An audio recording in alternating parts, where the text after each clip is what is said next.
Good evening, Barbados, good evening, Caribbean, good evening, the world. You are watching the Marcia Week Show, and we are coming to you live from Barbados. It's a wonderful, wonderful evening, and I can see that people are already logged on.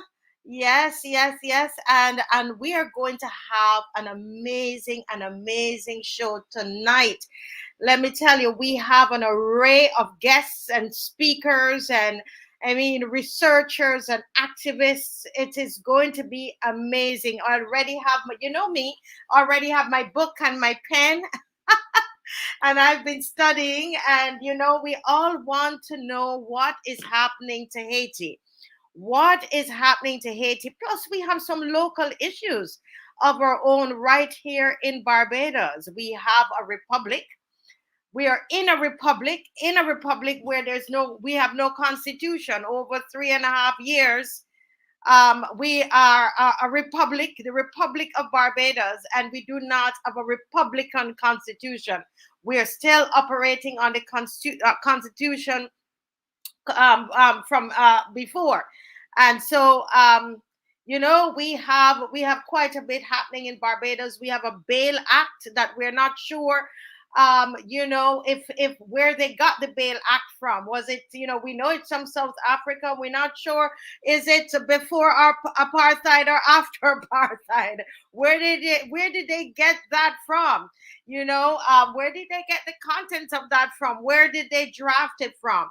So many things happening right here in Barbados. But we're going to, from the top of the show, we're going to go straight into Haiti, and to understand what is going on. I know you have a lot of questions, and we know we cannot trust the media to give us the correct information. So tonight we're going to delve in, and I'm going to ask you to share. I'm going to ask you to like. I'm going to ask you send it to all of your chats, everybody. All right. Let's go. Let me know if you're hearing me well, you're seeing me well. It's saying here that there's something wrong with my internet. I'm using the same amount of bandwidth. So just put a note in the chat and let me know if you're hearing and seeing me well. It's good to see you, everybody. Oh, my Lord. And are we sharing? Are we liking? Yes, Les. Let me greet Jonah. Jonah has been logged on since 5:27. Yeah. Queen B, good evening. Good evening, loyal opposition. I've liked and share. Opposition, fall in line. Change is coming. Yes, change is going to come to Barbados. And remember, when we understand that we are the opposition, it's the people, all 280,000 of us, we make up that opposition. Yes, it's the people. And when we lose our fear, they lose their power. When we lose our fair Barbados and the Caribbean, they lose their power. Oh my goodness. Queen B, you're all on. You're taking notes. We are not afraid. Oh, wonderful, wonderful. Ansel, good evening. It's me. Good evening. Junie Rock, how are you doing? And I'm glad you're sharing. Everybody ready to learn? Are you ready to learn? Are you ready to hear the truth? Are you ready to understand exactly what is happening with Haiti, to remove the misconceptions? I've never been to Haiti before, and it's because I was told that it's not a great place, and I've traveled all over the world, and when I was ready to go, then it's when my Haitian friends say don't come, and I've been longing. It's a place that I long to visit.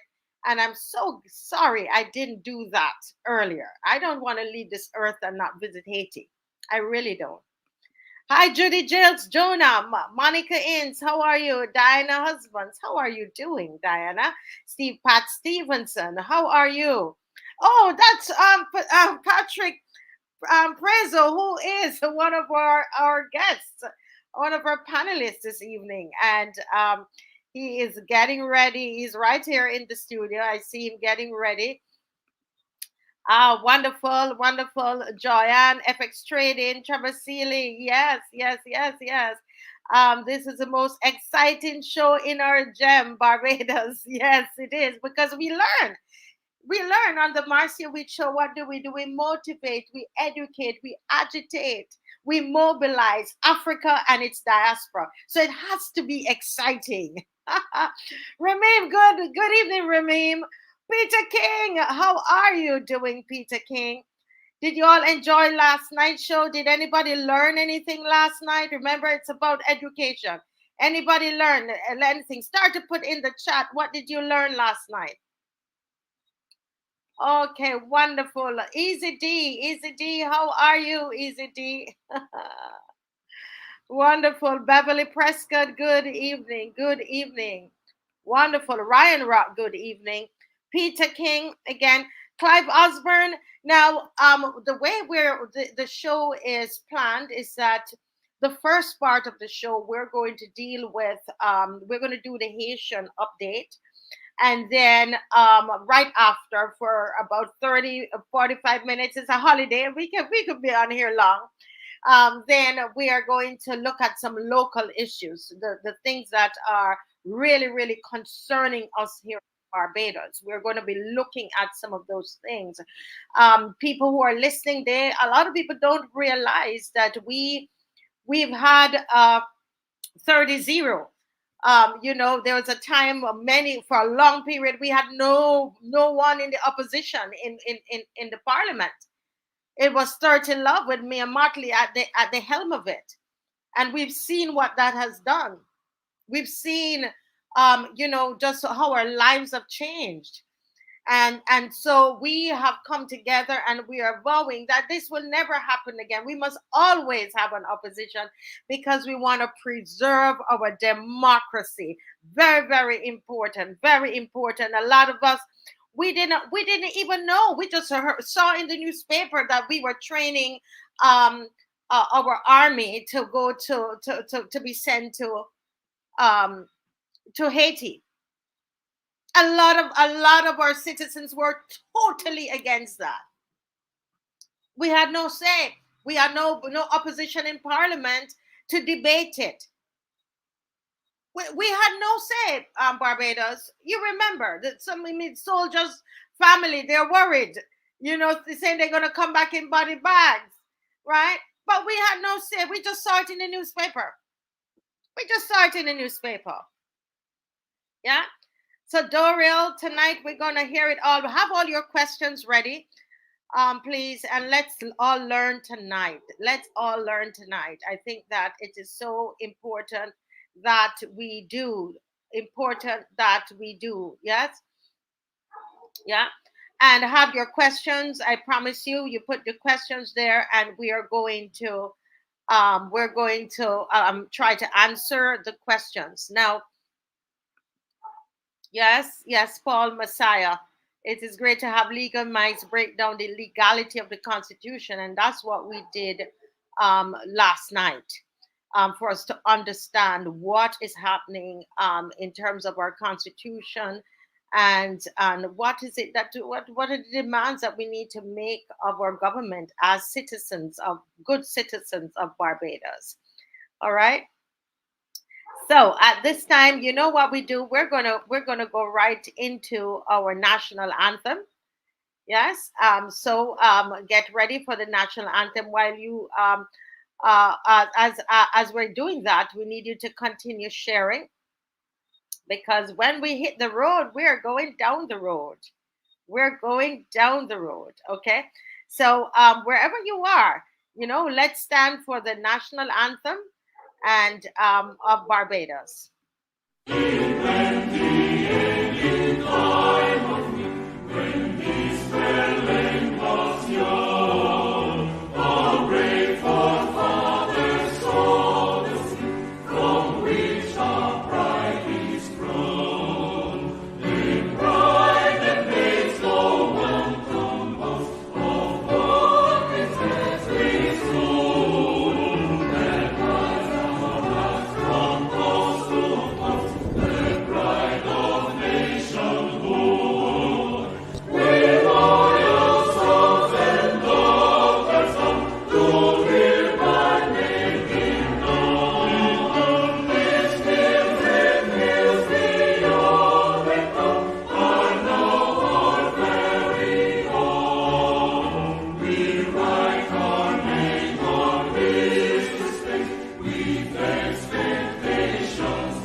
strict guardians of our heritage and firm craftsmen of our faith. And what that means is that we're playing a part in our faith.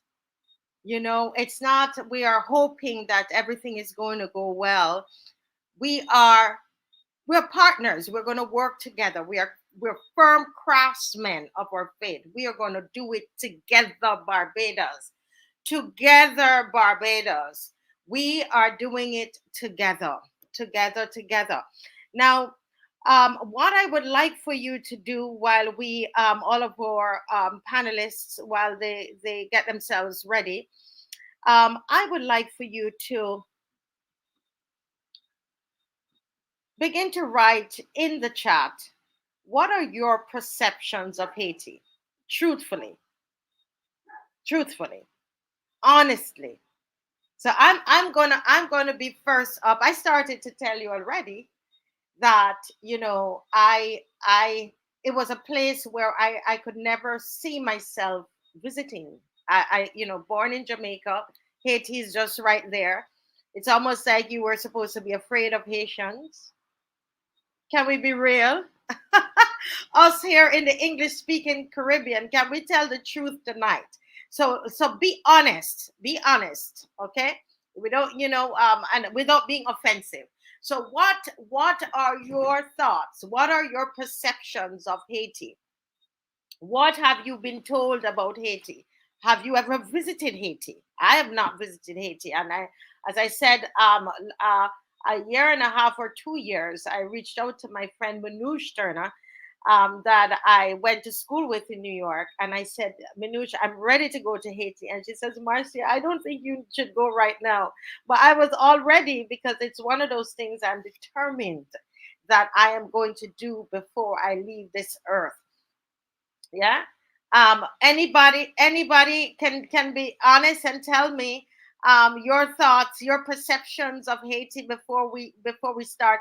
Us here in the Eastern Caribbean, I mean, we're separated by language is one of the things, and then all the things that we've been told about. Yes, if somebody says I'm scared of Haitians, I heard they believe in a lot of witchcraft. That's another thing too that I've heard. And yes, that and when I went to York College in New York, I met so many of them, and I guess what they were at the head of the class. I'm like, how did they learn? They were beating all of us. We were trying to be at the head of the class, and the Haitians, man, they got us. They got us. They were getting all the scholarships and everything, and I couldn't understand it. Oh wow, somebody says that's the other thing that we were told, that Haiti has forsaken God and God has allowed the enemy to take over, and that is the big picture. All else is irrelevant. That's something that I believe too, and we're gonna talk about that because I you know I really need to. I hope my administrators are working. Can you take a screenshot of this for me, please? Those are because we need to get back to this because we need to know who they're talking. Who are they talking about that has allowed that God? Wow, interesting.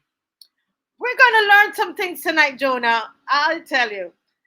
Uh yes, and negative things about witchcraft. Let's be honest, because that is the only way. I think that let's come to this thing with honesty. Us in the Eastern Caribbean, right? Witchcraft and voodoo, and then we're told to be scared of witchcraft, so therefore we're scared of Haitians, right? Don't mind, they're right here in the in the Caribbean. Haitians are very proud people who has gotten a bad deal. However, yes, I myself was scared of them until I really got to know them. Okay. All right, to get in some truth here. Haitians could be good people. Oh, they could be good people, but they have to connect their spirits and souls to our Almighty God that make us. Wow, okay. Oh, and then somebody says, we in Barbados are God fearing people. Mm, okay, so we only have God fearing people in Barbados. Did you all remember that? 3 weeks ago, we had some people being murdered every day in Barbados, in the God-fearing country. So I just bothering you all. I just bothering you all.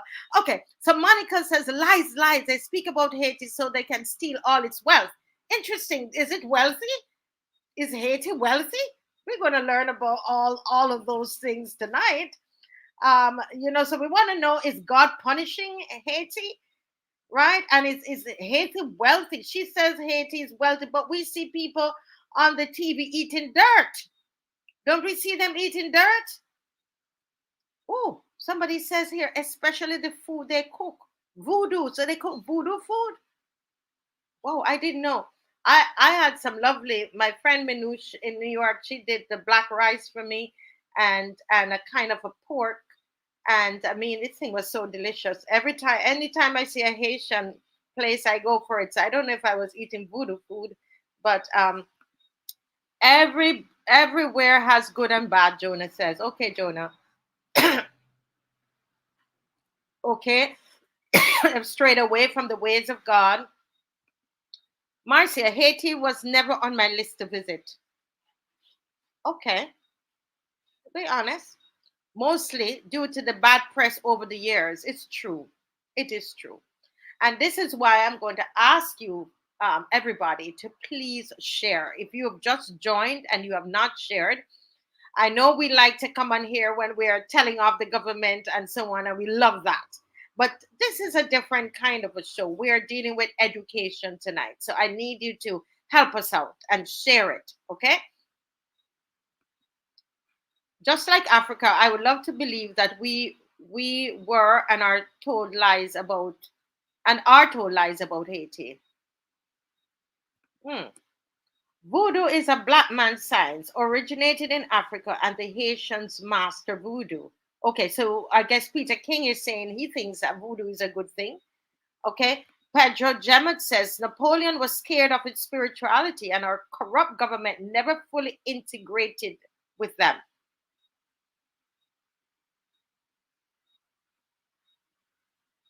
Loyal Daughter says Haitians are like everyone else. It's good, and let it come out. So I know, don't say what you think that people want you to say. Really, just your perceptions, whether they're good or they're bad, whatever, just say whatever they are. As I said, I was scared of Haitians. Marcia, keep the good work. Okay, thank you. I keep the good work up. All right. Someone, Leanna Bell is saying, good night. Please do your research on voodoo nor voodoo. You have been given the white version of this spiritual practice. It is a spiritual practice.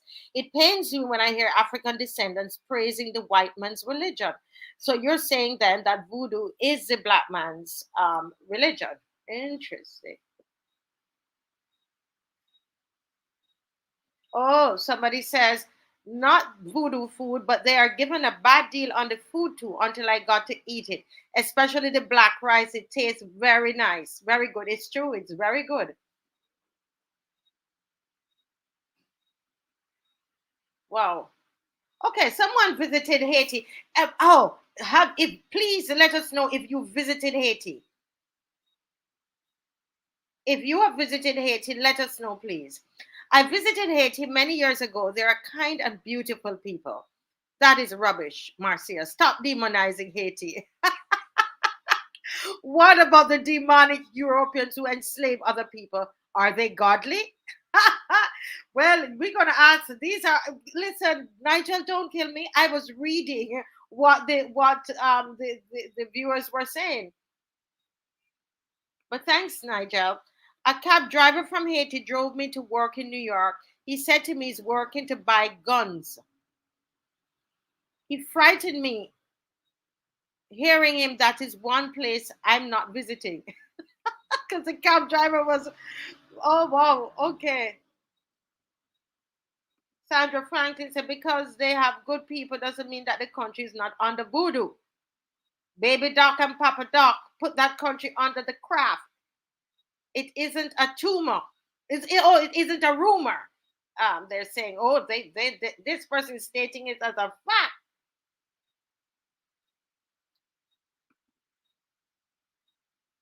Okay, somebody says that they're pretty that Haitians are pretty unified.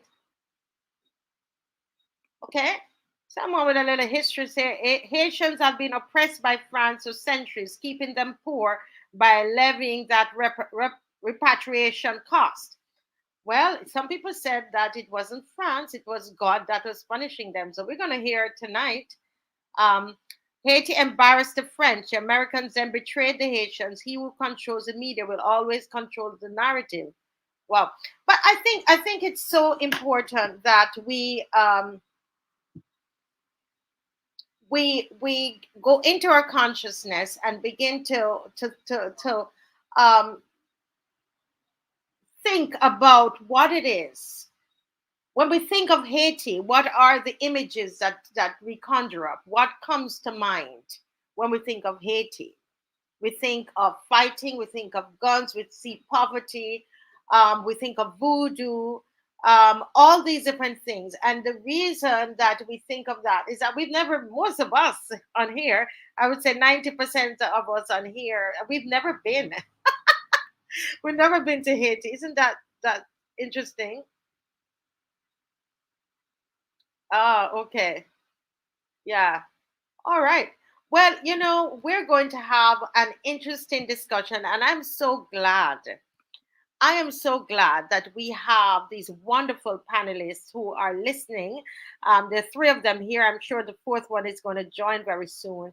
And they're listening. And I'm hoping that they're not judging us. We're just over here in the English speaking Caribbean, and we're just happy over here. But sometimes it's just that, we in Barbados, we sometimes feel that we are under a dictatorship. But we're over here, and we kind of feel like we have it made when we think of the Haitians and compare ourselves with the Haitians. And basically we have been filled with a lot of American media. I mean, it's just that filled our minds. And I think that it is important. Let me just read this one last one that Noel says before I begin to introduce our guests. Noel says you all should be serious about Haiti. The black sellouts, CARICOM politicians, and the elites, westernized puppets are the ones that has Haiti in its poor conditions today. Okay, somebody says we need a barbecue. Oh my lordy. Listen, you all are something else. Jonah, don't start up tonight. All right. Okay. Okay. All right, folks, are we sharing? Are we ready? Are we sharing? Are we ready? Are we sharing? Are we ready? Now, we are going to have some of the local issues. We are going to be discussing those later this evening. Caswell Franklyn, former senator and trade unionist, will be on, and he's going to talk about Mia's assault weapon ban, the dismissal of doctors in the public service, sorry, BRAV valuation of staff properties, and the Rushed Bail Act. So all of that is going to come up later. All right. So I don't want you to run away because we're talking about Haiti tonight. Stay, stay and learn. Okay. Hi, Denise. Good night. Good night. Everybody, please share, share, share, share. Well, tonight we have with us, and this is just we just a brief, just a little bit of their bios. We are so blessed to have this quality um, lineup here tonight. And the first is Miss Eugenia Charles. And she was with us the other night. And every time she said something, you all were messaging me, Marcia, can you bring her back? Bring her back. Well, she's Haitian. She's Haitian, but you wanted her to come back. She's a radio host, a political analyst, a social justice activist, and a co-editor. We also have with us Patrick Prezeau, and I'm hoping that I am pronouncing his name correctly, and he's gonna tell me, he's gonna correct me when he comes on. And he's a scientist and an author. And we have John Saint-VIL. I think I murdered that name. Oh goodness, John Saint-VIL. He's an author, a radio host, social justice activist, and political analyst. So, Barbados and the Eastern Caribbean, join me as we welcome Miss Eugenia Charles, Pat Prezo, and John Saint-VIL. I'm hoping, I'm trying. Good night, ladies and Greetings. gentlemen. Hi, Marcia. Hi, everyone watching the show tonight. Yes, yes, yes, Hi, Patrick. Jafnik. It's your Greetings. name is easy, Okay. Patrick. I can say Patrick. I don't did I get the last name right?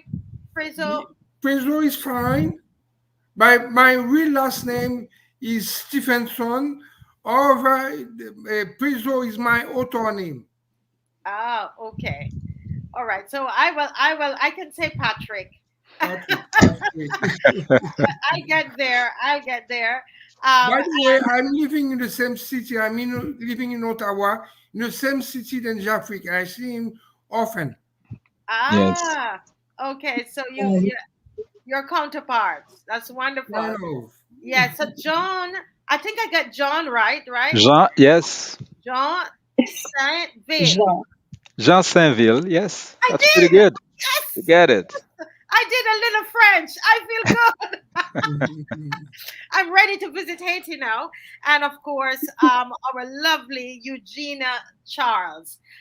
It's a pleasure to have you all here tonight. Miss Charles, you started this ball rolling. You came on, and people were messaging me on my phone, and they were in. Marcia, can we get her back? We want to learn more. You kind of whet her appetite there. Well, lady and gentlemen, you would have heard some of the comments that people were being, very open and honest, and sharing how they really feel, based on what they were told. As I said, majority, only one person on here tonight said that they have not, that they visited Haiti. But we all have our perceptions, we all have our beliefs, we all have, based on the media. You were hearing some of what was being said. Miss Charles, let me go to you first. As a Haitian, before you answer me intellectually, I want to know, how did it make you feel when you heard those comments? Greetings, everyone. Greetings, Marcia. Bonsoir, tout haïtien captain D. Greetings, Jean, Patrick. Son plaisir pour nous rencontrer.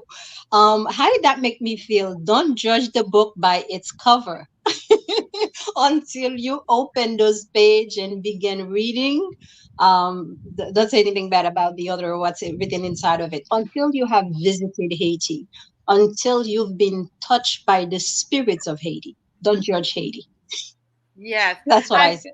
that's what you feel. Was there ever any, you've lived outside of Haiti as well, and was there ever a time that people would make comments and it made you, you got upset about it, or frustrated? Was there ever a time like that, Miss Charles? Oh, most definitely. Oftentimes when people look at folks and then the stories from those of us who came to the state through boat, they say, "Oh, those boat people or those people who carry AIDS." Even though we've had major demonstration to remove the stigma, but every now and then you will encounter somebody who will kind of bring out those negative stereotypes. Then it is up to me as a Haitian to take a moment and talk to that person and educate that person. Education is key. Education is power. So if they are willing to listen, then I have a dialogue. By the time I'm done, I'm sure they love Haiti. I love it. Well, they fell in love with you the other night, and I tell you that we have people on here from, I mean, lots of different Caribbean countries. In fact, this show is rebroadcasted on Caribbean to 16 Caribbean countries. So we have, people are listening, and we have an opportunity tonight, if we are willing, to shed a lot of things that we have heard, and to be truly educated. Let me get to John here. and find out, John. Well, we're so happy to have you, but you heard those comments Mhm. tonight, and you were smiling. But I know that smile, I know that smile. And I was wondering what was going through your head as you were listening to that. And not just your head, what did you feel? Because I think it's important, we are brothers and sisters, because we could come on here and we can be very intellectual, but we want to know you and we Mhm. want to understand. So, what did you feel when you heard your Caribbean brothers and sisters said those things? Well, first of all, thank you very much, Marcia and Eugenia, for inviting me to join this important conversation. And greetings, Pat, again.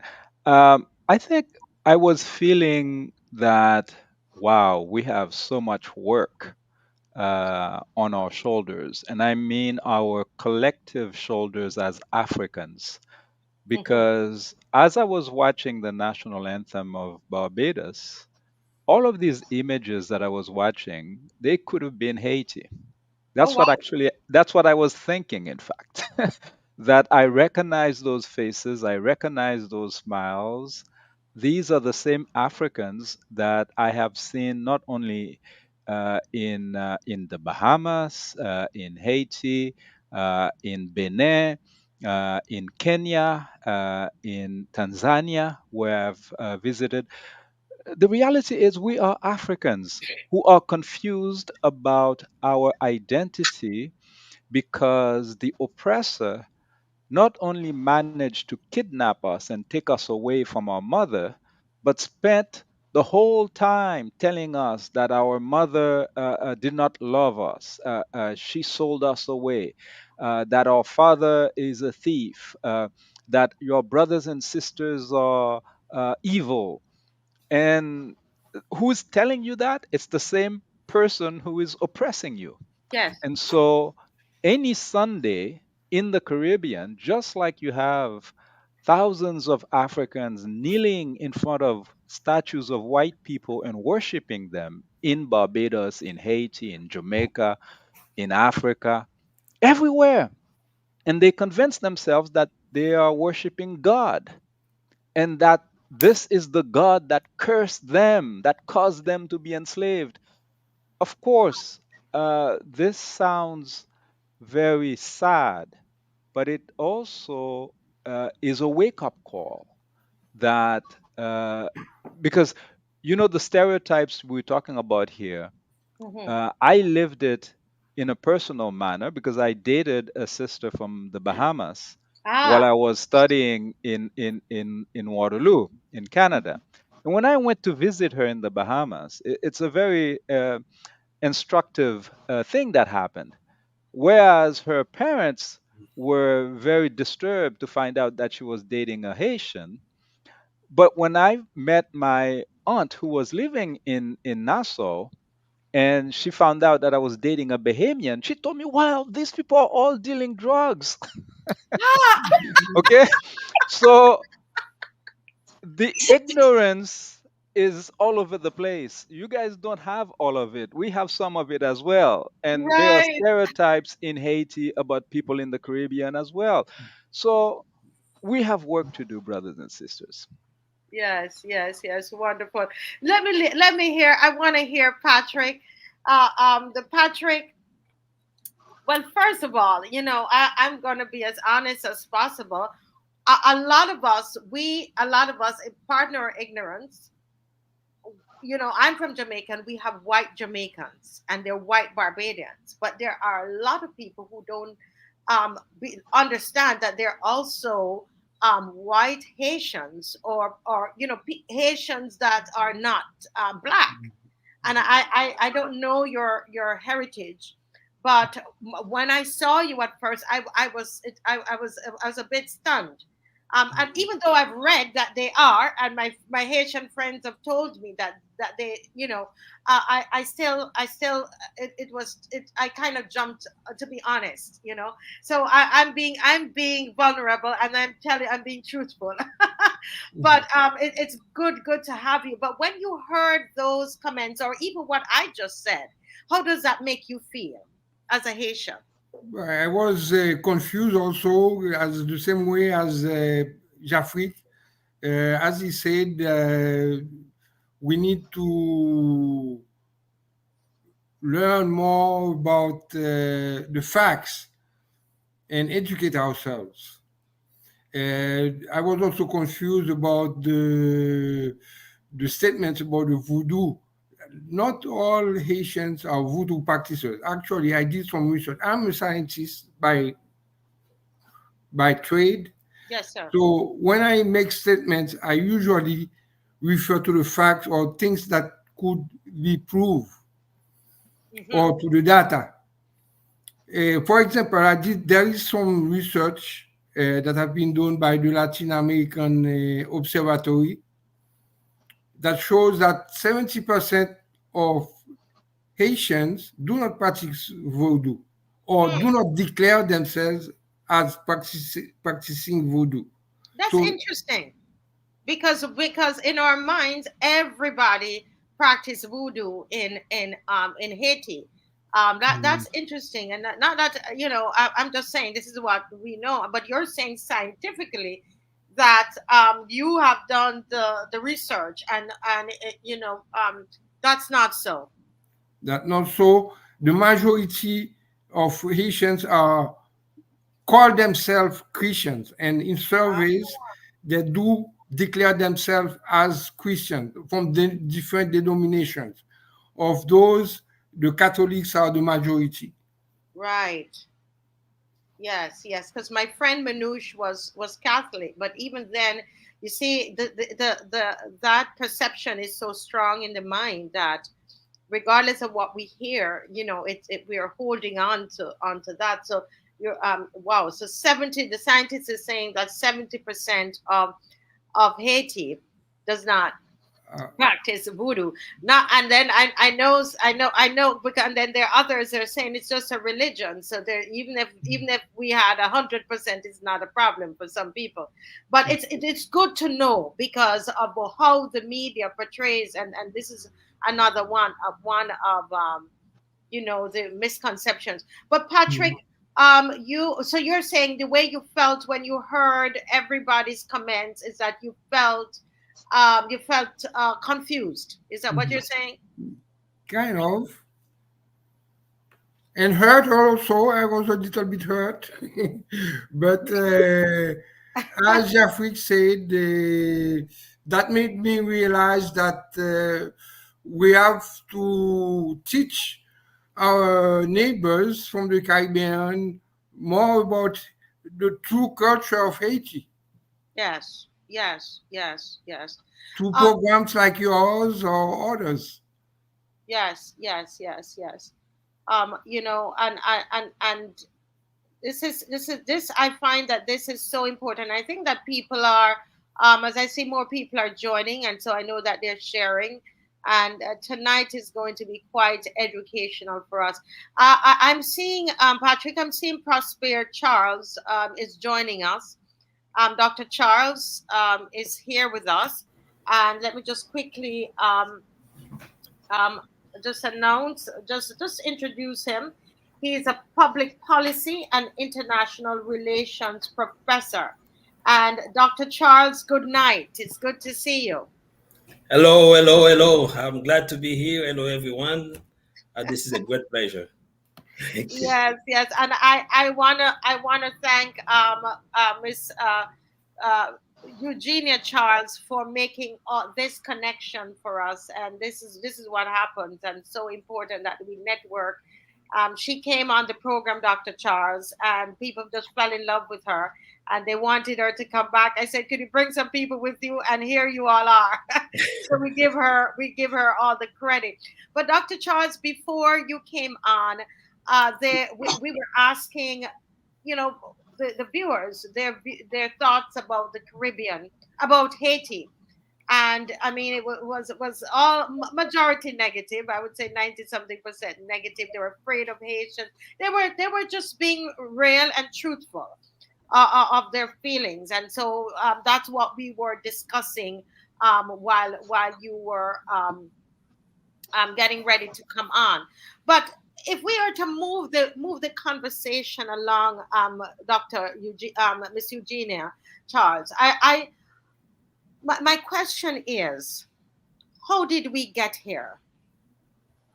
How did we get here historically? Can you paint that picture for us? At least start, and then we can all join in. But let's start with Eugenia. How did we get here?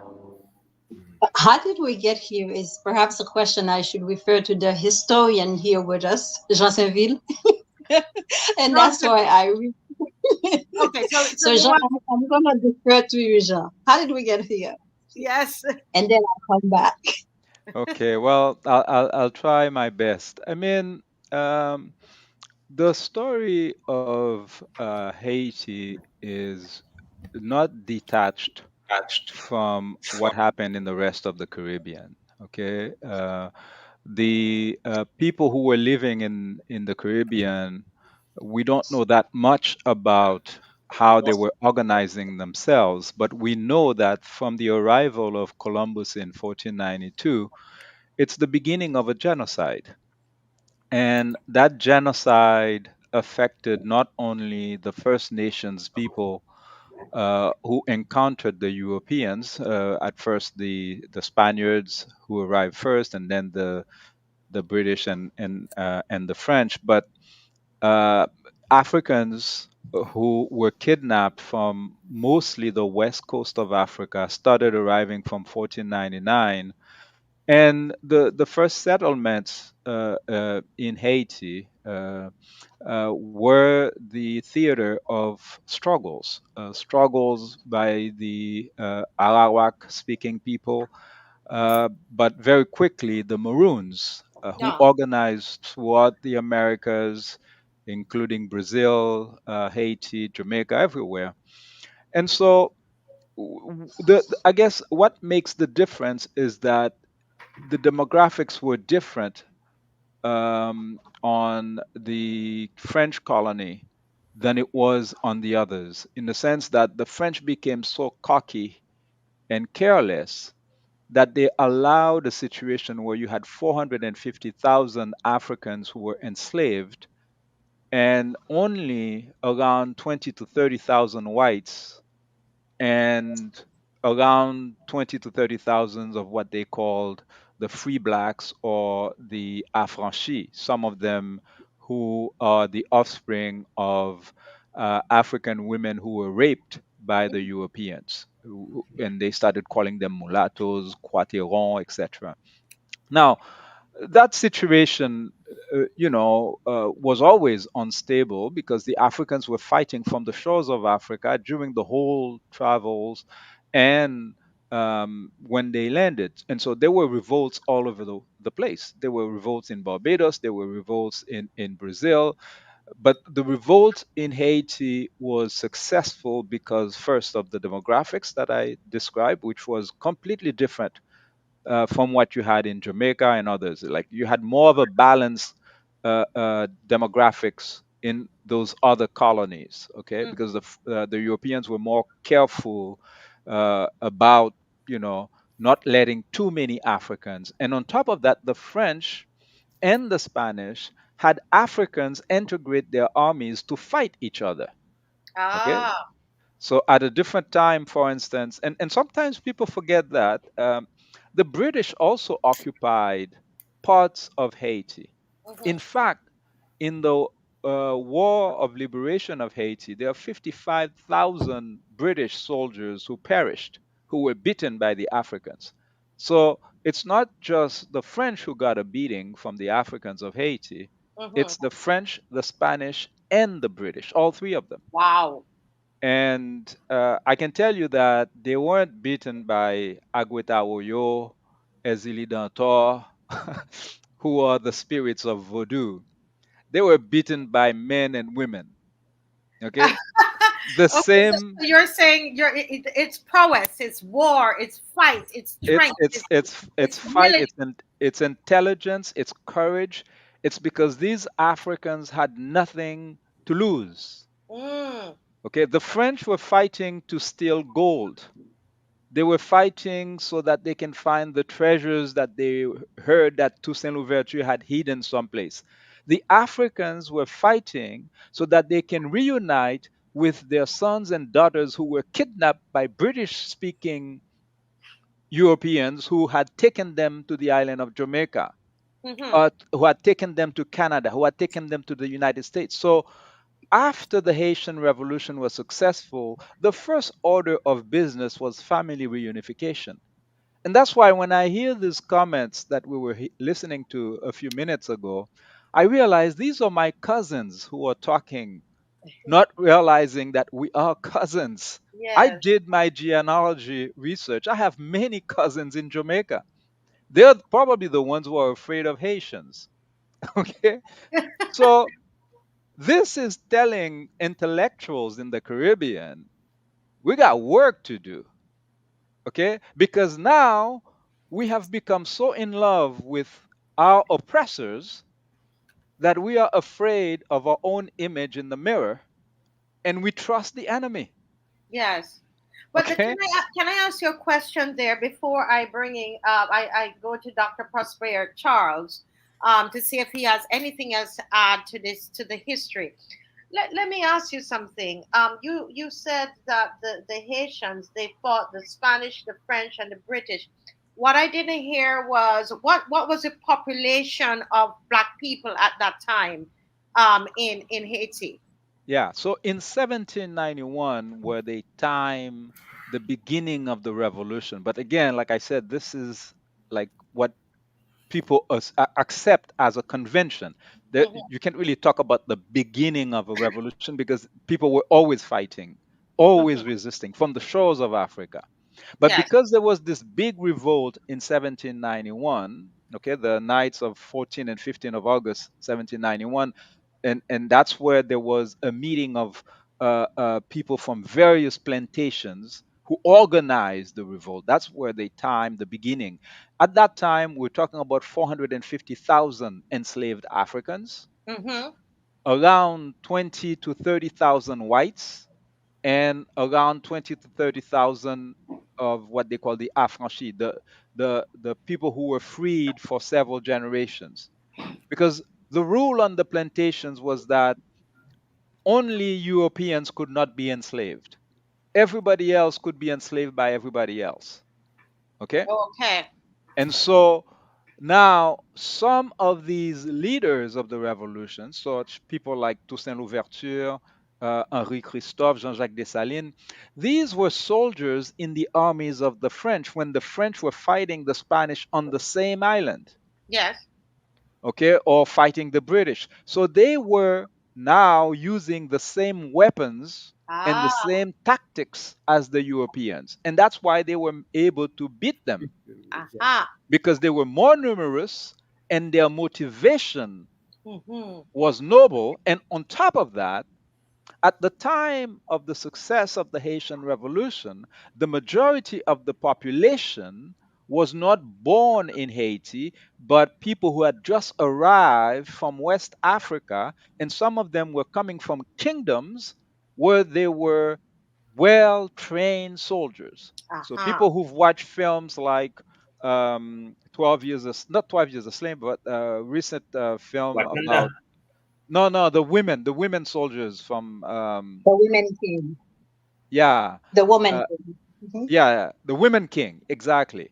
Mm. So some of these people, in fact, the person who trained Dessalines was from the Amazon kingdom, Mm. Grand Toya. It's a woman who trained Dessalines. So the whole family was involved, okay, because they knew there was only once they made the decision to revolt, the Europeans were going to commit a genocide. That was the order of Napoleon Bonaparte to kill every black over 14 years old. And Hmm. so that's why not only did all the men and women get involved, but also Yeah. the children got Wow. involved in fighting the Europeans and chasing them out of the island. And of course, this also means that as soon as this revolution was successful, all of the other Europeans knew that they had to be on guard. And so The British were watching because they had slaves in Jamaica, right beside Haiti. Okay. The Spanish had slaves in Cuba, in Puerto Rico. So Haiti was isolated. And one of the major weapons that the Europeans used against Haiti, okay, not only did they gang up together when they were attacking Haiti throughout the 19th and the 20th century, and to this day, okay, if you look at what's happening in Haiti today, it's a coalition of white nations that are using the CARICOM, okay, but it's really the United States that's running the invasion of Haiti today. Your microphone is Yeah, I'm off, sorry. We're Marcia. gonna get there. We're gonna get there. Hold it. But this is really this for me. This is like a plate of food. It's I mean it's so clear and I love it. I love it. Let me go to Dr. Prosper Charles. Dr. Prosper Charles, welcome again. Is there anything that you want to add to this lovely dish that we're presenting here? This big feast of history that we're presenting here. Is there anything that you want to add? I will add only this though. If you look at throughout its story, nation fought for dominance. A nation fought for to colonize others. A nation fought to get the wealth of others. The Haitian fight was not a fight for any of those things. It was the first fight for freedom and dignity.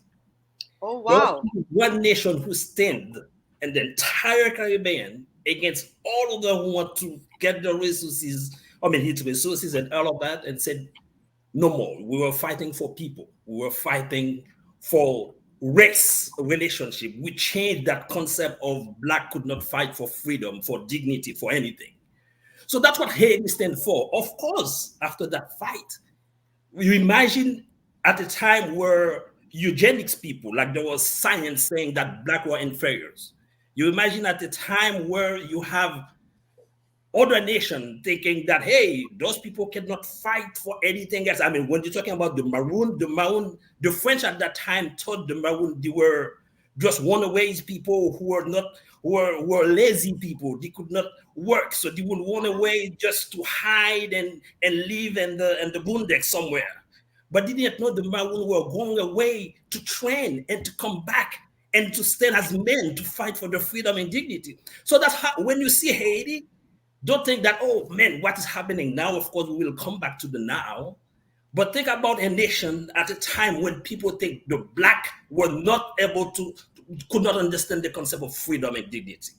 And you have a nation in the entire Western world that stand and said no more. That said, hey, we are people too. We are human. We are not there to colonize any nation. We are not there to steal the wealth of any other people, but just to stand as men.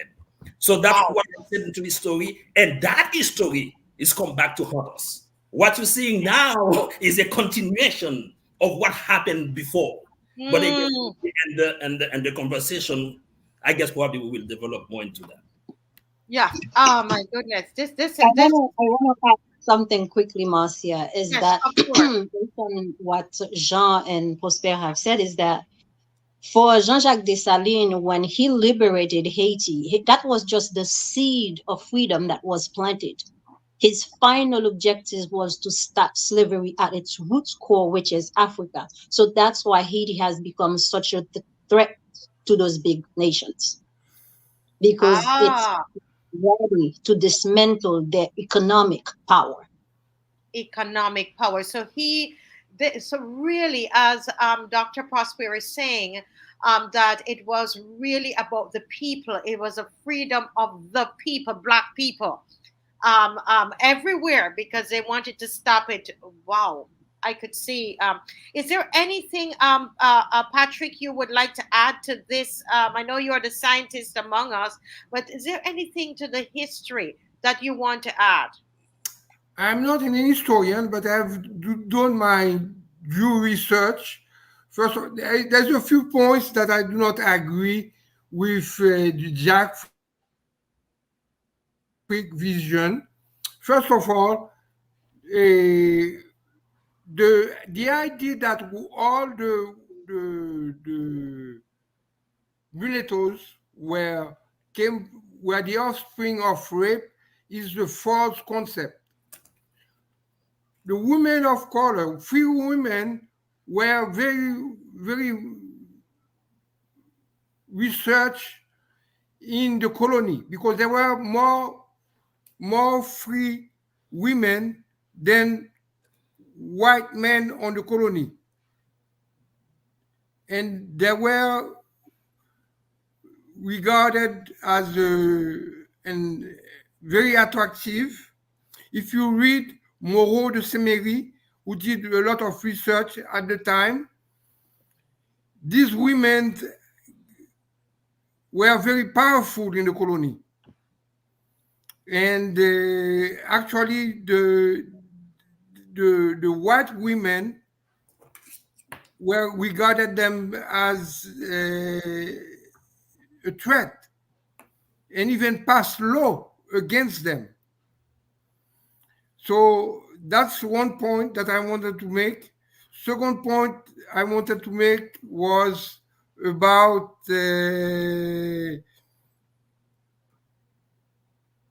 my own descendancy. I did some genealogical research. Yes.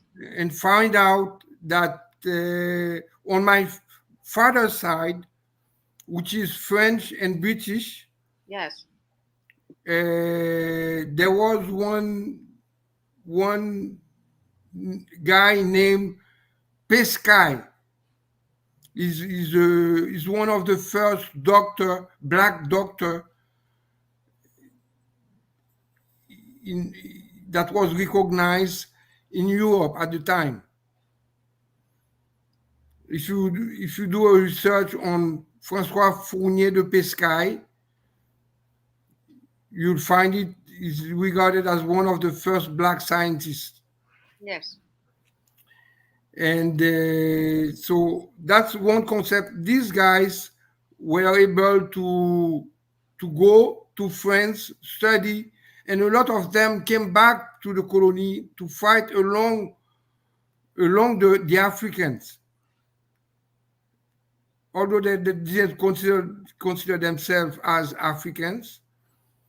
That's why you have a mixed population in Haiti. There are 95% of African ancestry, and the rest is mixed people. Mm-hmm. So that's one misconception that I wanted to correct. And I don't know what Jeffrey said again about the revolution. These guys were also the leaders. The first organized, apart from the uprising from Boukman and some gang leaders like Biassou and so on. These were the ones who integrated the army, the French army, and fought and were the leaders.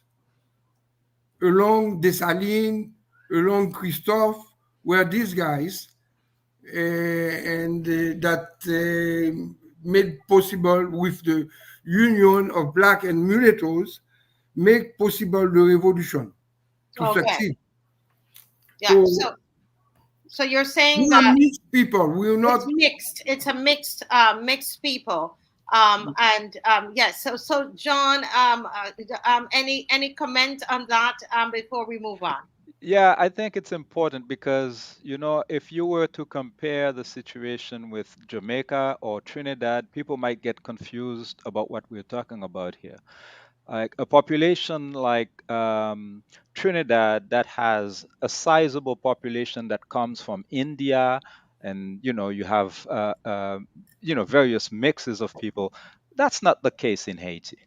So, for instance, when I do my genealogy, my DNA testing, okay, it's 73% African, okay, and of that, 48% of my DNA is directly Nigeria, some Senegambia. The greatest mix, of course, it is mixed, but the greatest mix is inter-African. It's Mm-hmm. Africans who came from different parts of Africa who might not have met on the continent, but because of the concentration camps that were created in the Caribbean, they met. Mm-hmm. Now, of course, clearly I have 20% of European contamination in my DNA. And I will call it contamination because the most of it was rape. Of course, once you had a population of mixed race people born out of the rapes, then you started to have them mixing with each other. And these, of course, are not situations of rape. And of course, in any history that you're talking about, you cannot account for all of the rare cases, such as, for instance, the guys of Jeremy, um, um, who wrote The Three Musketeers, where it's a rare case where it's actually the male that was African and the female was European. That also existed, but these are rare cases. And it's not something that was only arriving in Haiti. In the whole of the Caribbean, light skinned Africans that you see, okay, they are not the result of love. I'm sorry.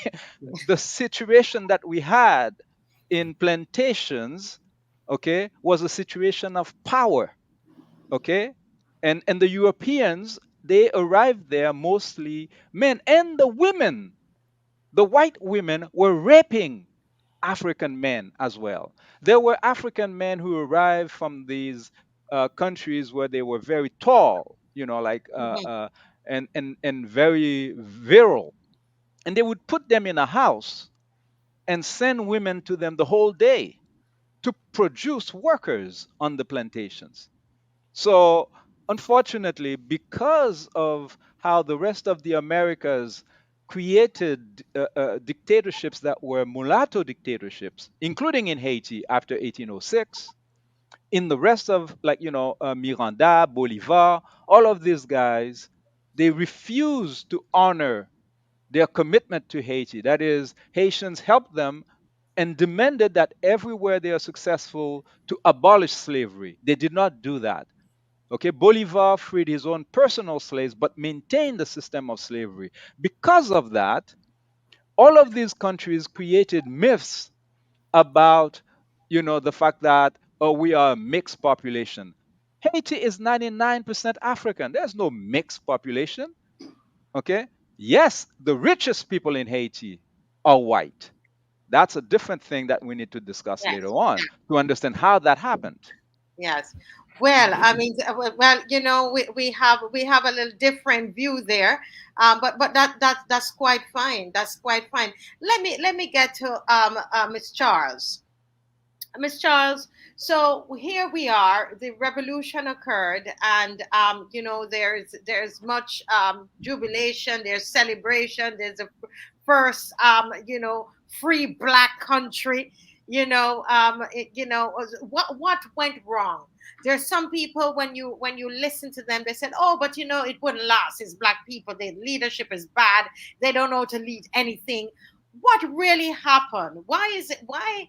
Well, after all of that, such great, I mean, unity, yes, coming together, the power of the might of the people. I wrote here the intelligence, the courage, the might of the Haitians. What happened after that, Eugenia?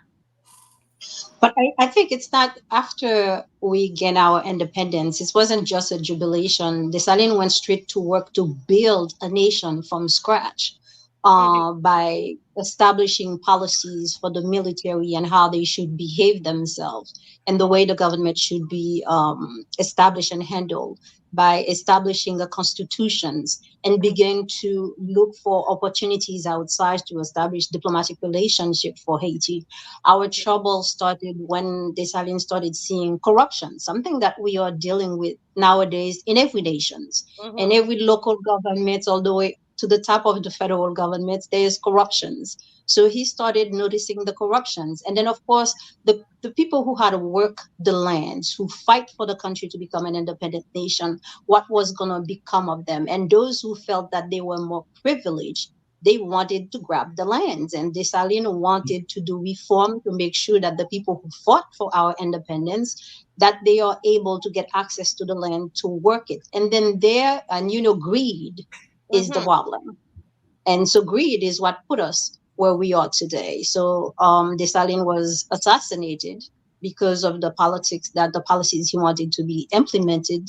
And of course, Pétion took the realms of power, and from there changed our constitutions, giving us this new constitution. And there we are still dealing with the era of Alexandre Pétion. And what were some of those changes in the constitution you think, Ms. Charles, that would have led to what we're seeing today? Because you made mention of that.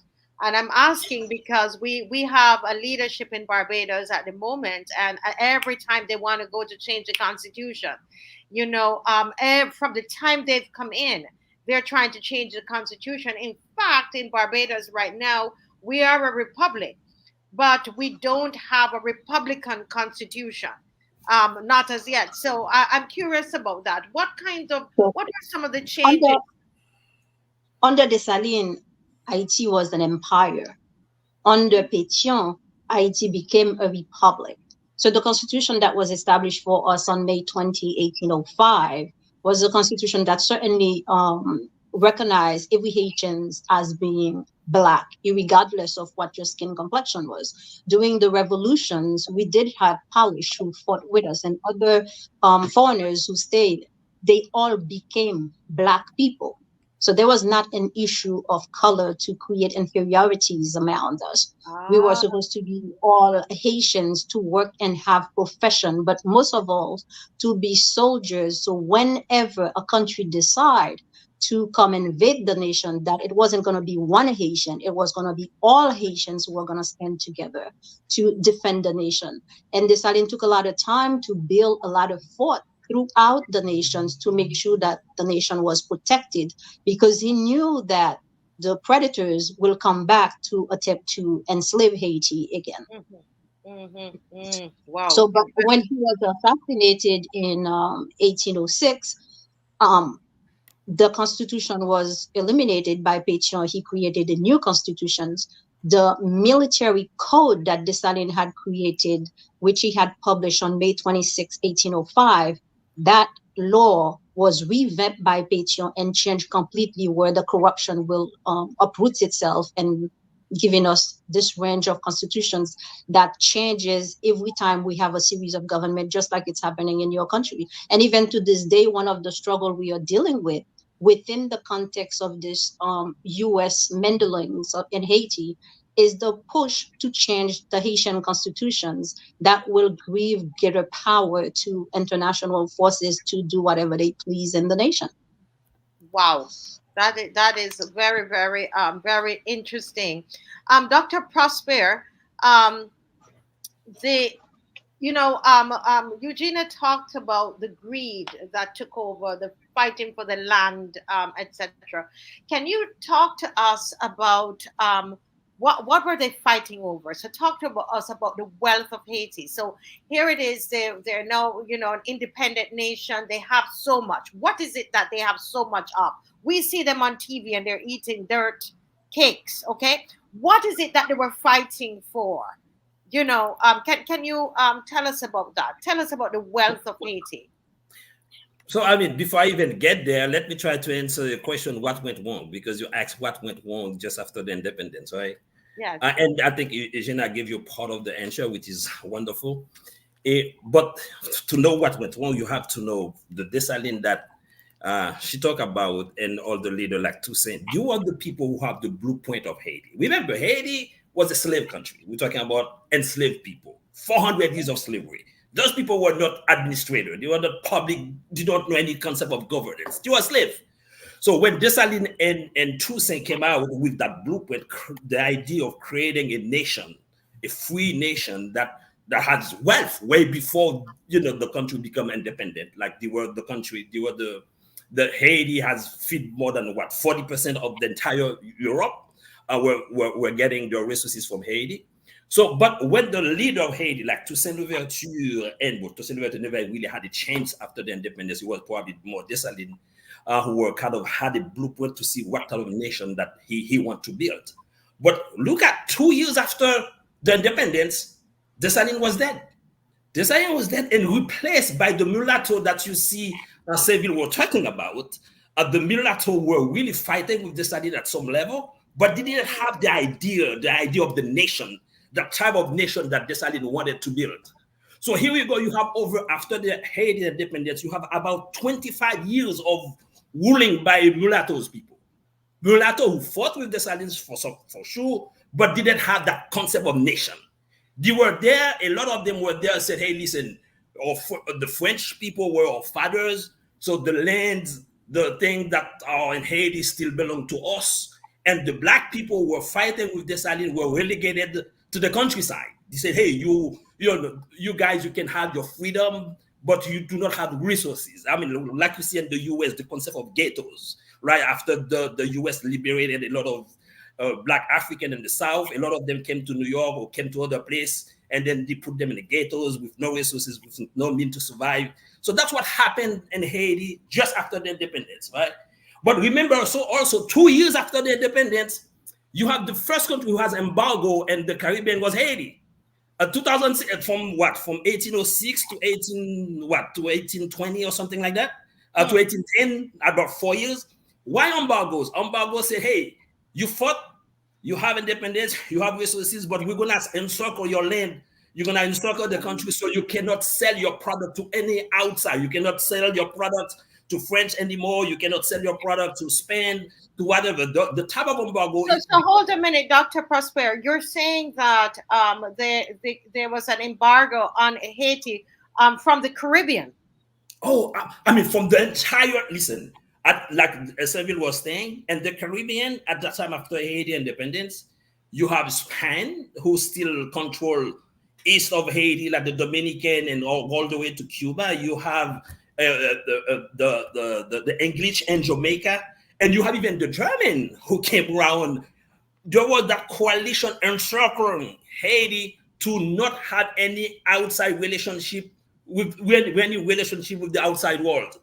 And mostly in the United States, I remember the planter in the south of the United States were so afraid of resources from Haiti. I mean, that resources, the agricultural resources, will affect the product in the US. And they asked Jefferson at that time to please put an embargo on Haiti to destroy that national production.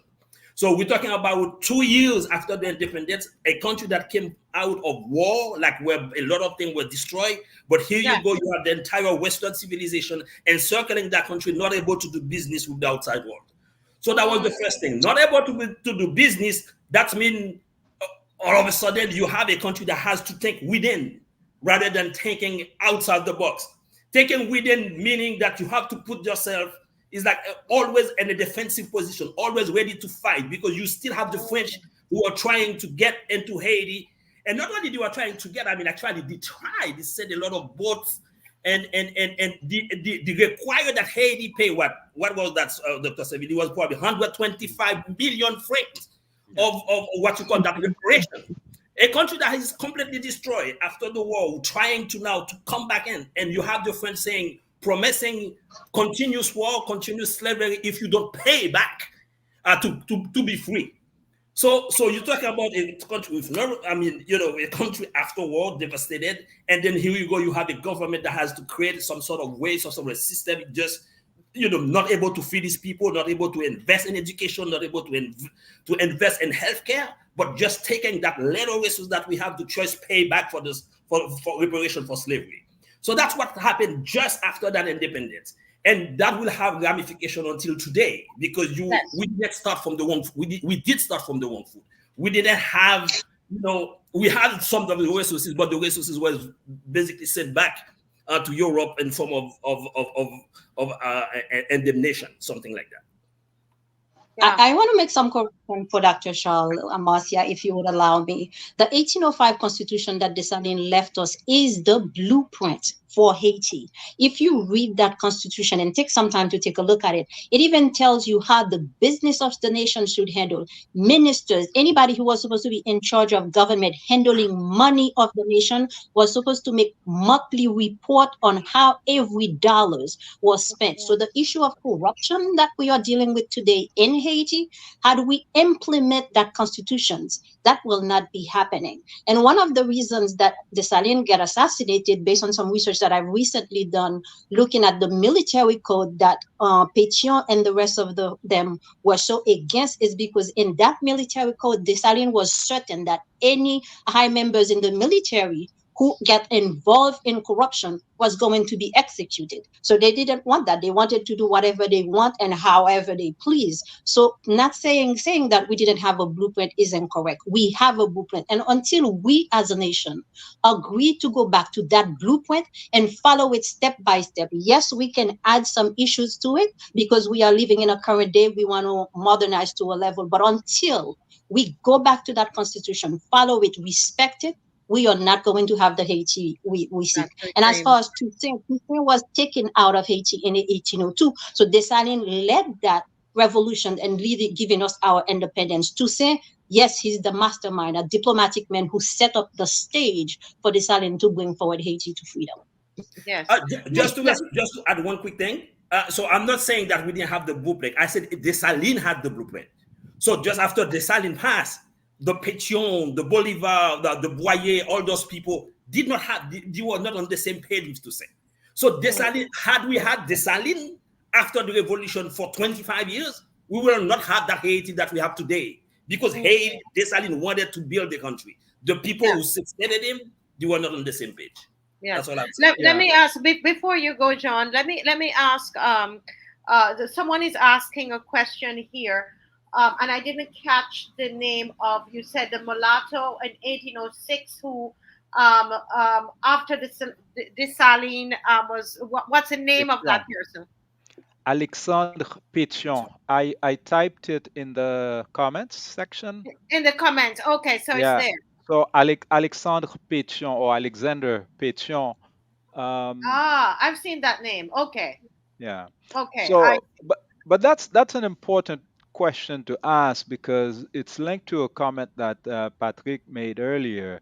In the same year, 1791, that historians identify as the beginning of the big revolt at Bois-Caïman, where all 200 leaders met to organize the revolt.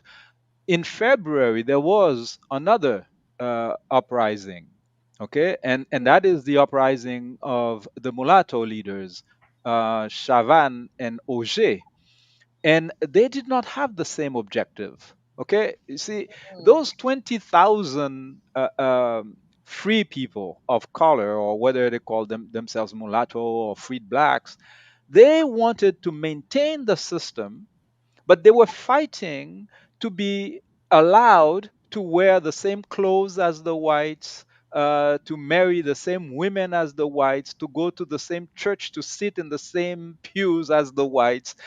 That's what they were fighting for, and to continue to own slaves. And it's because the whites did not want to share their privilege. They said, no, no, only white is white. If you are missing, some white chromosomes, too bad, you're not white. And they killed Auger and Chavannes in February. And that's what helped some of these fools to come to their senses, to realize that they have to come together with their mothers and sisters who are in the field and fight the common enemy, which is the European. And that's why when the revolt happened at the end of 1791, they came together and said, okay, let's fight together. But they were never sincere, because in the Dessalines constitution, if you look at the days that were identified as sacred days to celebrate, there's only one thing that is singled out: agriculture as being the noblest of art. They call it an art.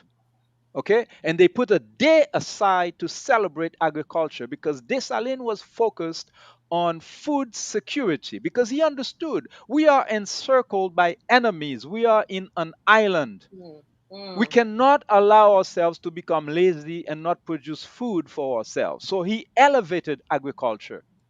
The first things the fools do after they kill Dessalines is to put all of their energy to try to get white approval. Okay? So they start courting the Vatican, okay? The Catholic Church. They're courting the French. Pétion was in communication with the King of France, begging for recognition. And Christophe, who is another black, was so angry at Christophe, he separated and created a kingdom in the north of Haiti. And the French sent 3 spies in 1814. And the deal that they were offering Pétion, Bourgelat, and Christophe was that those who had freed themselves would remain free, the generals, but they would return with slavery, okay? And as long as they accept the old racial hierarchy, they would leave the economy to the whites mhm. and they would occupy the politics. Pétion agreed to that deal. Okay? He never admitted it in public, but Christophe was publishing his communication with the French and showing that no, this fool is betraying us. And that's why in 1825, Boyer agreed to pay the French that 150 million francs, which is the equivalent of Mhm. 8 years of the French national budget. There's Wow. no way. So they basically paid for Haiti more than Louisiana, 10 times more than Louisiana, Mm. which when Napoleon gave up Louisiana to the United States, the size of the United States became 3 times. Because Louisiana is not what they were calling Louisiana in 1803 is not Louisiana today, like the state that you know. It goes all the way up to Canada. Okay, so they sold that for 81 million and they demanded 150 million from Haiti. And Haiti paid that money from 1825 to 1947. But what's more important to understand is that it's not Boyer who paid that money. That money did not come from his pocket. It's the Africans who were left in the countryside where they closed all the schools that Dessalines built, all the rural schools that Christophe built, and told the Africans who are in the countryside, you cannot come to the city if you don't get a permit, just like they did under apartheid. Ah, Okay? wow. So that's why for the longest time, you would not find a black doctor in Haiti. So these people were giving lip service to the so called Black Republic when in reality they recreated slavery, except that they replaced the whites. The mulattoes became the new whites, and in the Haitian army, all of the officers would be light skinned. If you look at the presidents of Haiti when the United States invaded in 1915, from 1915 to 1946, all of the Haitian presidents looked like the Dominican presidents because that's exactly what the Yankee wanted. They wanted to create a racial hierarchy where the whites are recognized as number one, and then the mulattoes who collaborate with them are given free reign to the Right. economy of the country, and So, as long as they maintain the blacks under their feet. And wow. this is, to this day, the structure of Haiti today. And that's why people are confused when they see Patrick and myself and they say, well, you guys are Haitian. Yeah, they are light skinned Haitian, but we are total minority. Okay? The Mm, reality is that 99% of us are black, you know, no confusion black. So you will not find a light skinned Haitian as a boat people crossing to go to Miami because colorism gave privilege, white privilege, to light skinned Haitians to this day. wow. And there are people who came from that group who fought against that, such as the secretary of Dessalines, Boisrontonnerre, who was a so-called mulatto. But intelligent Haitians don't use that kind of terminology anymore. Mhm. That's the folly of the white man who called himself the unit by which to measure everything. Better, yeah. Therefore, a mulatto was half a human. Okay, a quarteron was 3/4 of a human. That's barbaric white supremacist stupidity, and that's why Dessalines said, "From now on, all Haitians are black." And we don't apologize for our That's right. blackness. We So, celebrate our blackness. let me bring this is quite interesting here, because as you said, both you and Patrick could be considered mulattoes. Quite interesting. But Patrick, Patrick, you know, if we want to kind of move the conversation along. So the question that we were answering is what happened after. And I know that there are various understanding, but and beliefs, and based on our various research. But can we move the conversation a little further? We want to understand, was Haiti wealthy, or is Haiti wealthy? Well, I think Dr. Eugenia mentioned about the greed and the corruption and so on. And you had a question here. You had something you sent to me about this Aline, that he did not share 1 acre of land with his soldiers, while he had 52 of the largest sugar domains for himself. So there was a lot to fight over, and a lot to, people wanted to grab. What can you tell us? Tell us, what is it that they were fighting over? First of all, Haiti was, before the revolution, Haiti was producing 1/3 of the gross domestic product of France. When the revolution came out, all the domains were burned. It was a disaster. As one of the speakers said, Haiti had trouble even feeding themselves because of the destruction. However, I do not completely agree with some of the speakers that the blueprint of Dessalines was perfect, or if it was perfect, it didn't apply it for himself. That's why I said that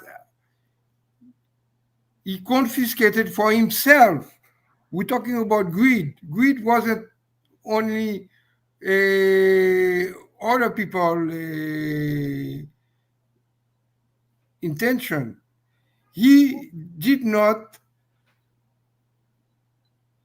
give any 1 acre of land to his followers or to his soldiers, whereas the other president that followed him did.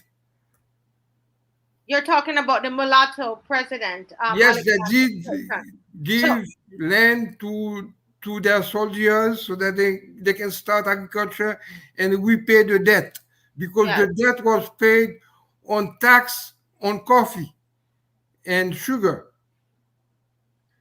So Patrick, I know that, Patrick, but I want to, can we talk about, you said that before the revolution that Haiti was supplying 1/3 of France's GDP. Can you tell me about the resources of Haiti? So we know that there's a lot of land because they were trying to grab land. We understand that. What else is there? Well, the economy at the time was mainly based on sugar,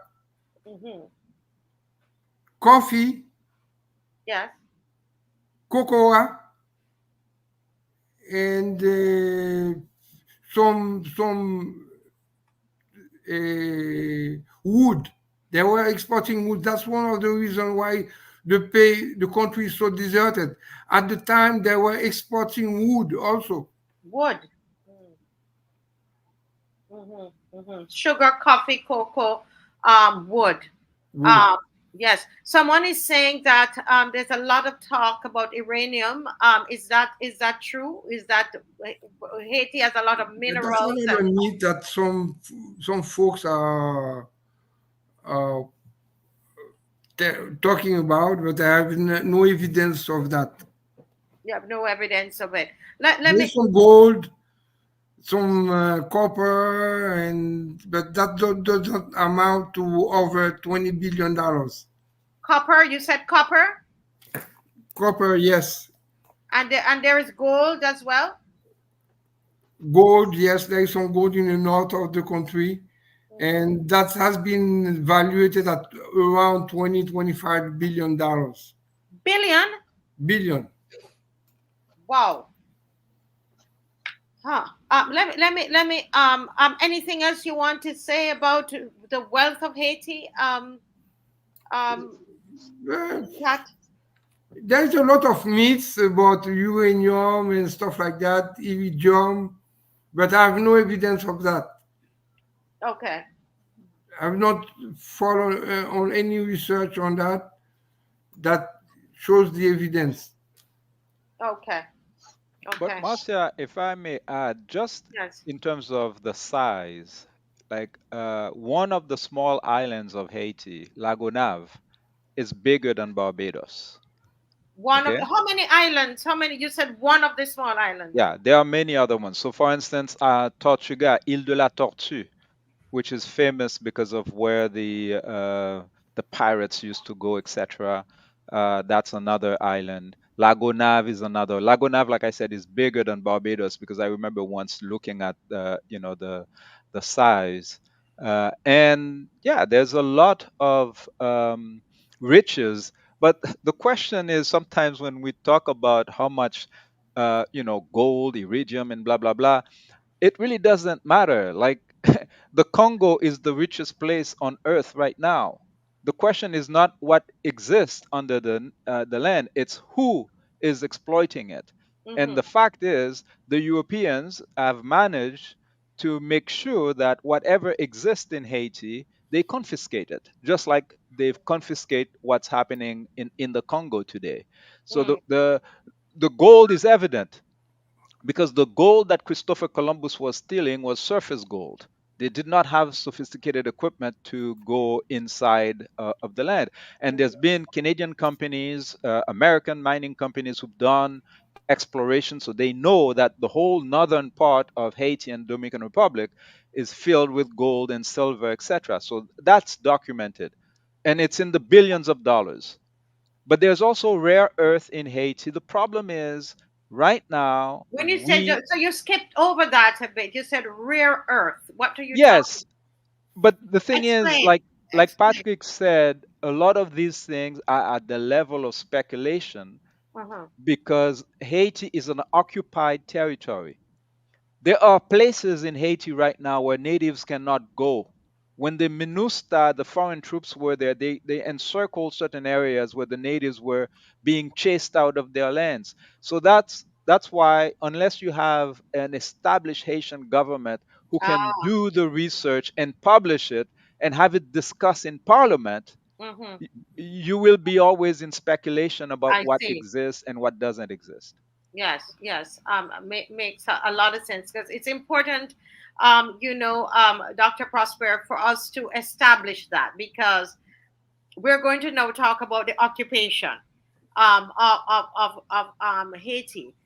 Because I mean, this is so interesting looking at the history and so on. And I'm talking about the occupation. There's a whole history of that because I started to read and realize, my goodness, this has been everybody's trying to intervene in Haiti, and everybody's trying to come in and do some. Can you tell us a little bit? I know the historian is Jean, but I'm going to ask you, Dr. Charles, if you could start us off on this history of the occupation of Haiti and to give us the reason for it. What occupation are you talking about? Are we referring to the 1915, the historical occupation, or the Yes, now? so if you can give us a quick summary, because believe me, time is flying. But give us a quick summary, and the others we can all jump in. Okay, Doctor Right. Eugenia, I know she started the ball rolling on the show and got piqued our interest. So you can start, and Eugenia Charles, your namesake, can continue, and Patrick can jump in. So go ahead and start. Tell us. Probably my probably my perspective may be different from because I did some research. Actually, my background is economist, right? I'm not an historian, but usually, and also I have a doctorate in public policy and government. So when I was trying to understand Haiti, I had to dig deeper into history to understand how we get here, to understand what's happening. So my idea of the occupation in 1915. So there are two things, right? I know before 1915, there were predictions that by 1929, US would be in big problem, that economic crisis that's happening already, that was happening already in the US. And you have seen one of the way that US operate is like when the economy is in trouble, they look for sources outside of the country. Like you can name Iraq invasion, other invasion in the world. That's how capitalism operates. So that look for sources of it. I would say probably there was a lot also of political turmoil in Haiti before 1915. I think there were 5 government that changed within less than 1 or 2 years, something like that. And also there were at that time there were the German who were also looking to seize Haiti. They were looking those that after the death probably people were talking about. They were trying to have a foot in the Caribbean or a foot in the America. And the American, you remember the politic of Monroe always said the America, the rest of America is like the backyard of the United States. So there was no way the United States was going to let like Haiti fell under the German occupation or somehow. So they were really, one, for the economic problem, 2, for the turmoil, and that's probably one of the conversations we also need to have, because when you look at history, Haiti has a lot of enemy, and the enemy were not only US, we're talking about a lot of French and German and all of that. But then I think the enemies got stronger as Haiti government got weaker, as Haiti themselves has or leadership were not able to put ourselves in a position to sort of prevent those things from happening. So I think the occupation is partly, the idea of supremacies of international want to control resources or want to control the first black country in the world, but also the inability of some of our leaders at that time to join force, to be together, to prevent some of those things happening. And we have seen even that today. I mean, today a lot of the minister came with the request of our leadership, right? The Haitian leadership asking for foreign help to come to help out. So whatever we are discussing, at some point, the Haitian leadership must be top of the line, must be, hey, this is our country. At some point, we need to control that. Otherwise, history will repeat itself. Yes. Let me go. I'm going to go to Eugenia. Eugenia, can you add anything to what Dr. Charles has said in terms of this history of occupation in Haiti? Yeah, most definitely. I think we can add the banking system. The Germans were to inherit larger portions of the bank. At the time, we were establishing our national bank, and the U.S. wanted more controls over the bank. And we can also add the fact that in 1914, that's when the U.S. Marines came into our bank and removed our gold and placed it in Citibank. So in looking at that, when the U.S. came in 1915, one of the things that they did, they centralized our government system, making all the decision process falling on Port-au-Prince. A lot of the lands were used to plant rubber trees that helped the U.S. during the war. And then those areas where those trees were planted are not able to produce the type of crops that the populations was producing to feed themselves. So that's definitely economic disadvantage. And a lot of Haitians were forced to work like slaves. Many Haitians died at the hands of the racist U.S. soldiers who were taken to Haiti. Many of them was from the south of the U.S. And we know we still had slavery here going on. And so and then the Haitians were killed, particularly the leaders of the CACO, Jemima Pierre, was betrayed by another Haitians. He was shot and exposed on a door for every Haitians to see, so they wouldn't dare questions the U.S. occupations. Of course, the U.S. Created the Haitian army that's Mhm. allowed them to support and control government and giving coups for them. So even though the occupation ended in 1934, that did not mean that the U.S. left. The U.S. still maintained control over the Haitian government system. And even to this day, our elections, our selection process for presidents or certain type of ministers, they still have to follow on the U.S. Supervision. Our head of the Haitian National Police to this day don't get selected unless it is somebody that the U.S. agrees to. So as Mm. far as I'm concerned, since the U.S. entered Haiti in 1915, they have not left. They just continue to accumulate more power.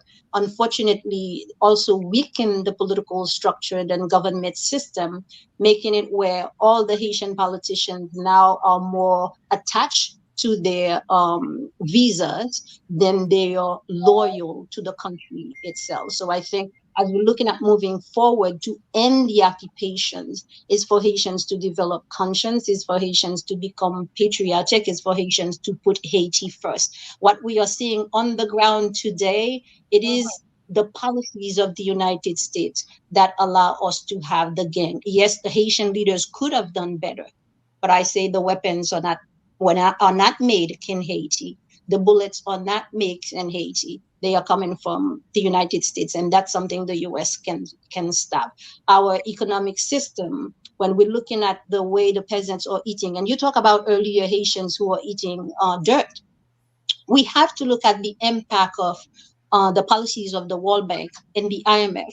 When you have structural adjustment policies, you're taking loans from the IMF and the World Bank.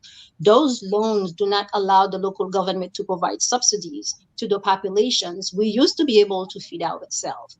But then once those subsidies are removed, then the peasants do not have the assistance that they need from the government. If you're looking at just regular gas to put in the car, during the time after Jovenel Moïse was killed, the Ariel Henry government raised the gas price at least 3 different times, making it almost impossible for people to pay for local transportations. So those are the impacts of structural adjustment policies. And again, we know that the U.S. controls the IMF and the World Bank in terms of decision-making power. And if they don't want the nations to get a loan, they do not get a loan. So yes, the occupation continues. Continues. Let me ask John. John, what are your thoughts about what we're seeing presently in Haiti? We over the couple months there was lots of talk about this. The Kenyan troops that were sent to Haiti. We have now realized, a lot of us are realizing that. It's really the U.S. that is really behind all of that. Do you believe that? And what are your thoughts about what is happening in Haiti? Would you call it an occupation? You're muted, John. Sorry, it is an occupation, and we don't need to believe. We actually can know, because the mercenaries are not there for free, and they are being paid by the United States government. And So who hold a minute. pay? So let's be clear. So the Kenyan police officers that are there, are being paid by the U.S. Yes, the U.S. announced how much money they mobilized. They asked for 600 million a year. The U.S. Said that they have 200 million, and they're still looking for more money. That's why they're coming by small numbers. And unfortunately, our brothers and sisters in the Caribbean have sold their sons and daughters to go kill and get killed in Haiti as well, sent by the Americans. So Of so course. pause again, because we take it slow with us, because so you're also the Caribbean countries, say for example Barbados, Mhm, Jamaica, mhm, Bahamas, they are yeah. being paid as well. Well, they haven't sent their soldiers yet. Okay, some of them are scared because they're realizing that it's not a joke. because the United States has organized themselves to arm those terrorists that they're calling gangs over the past 20 years. Okay? These guys are really armed. And there's something that never changed in Haitian history.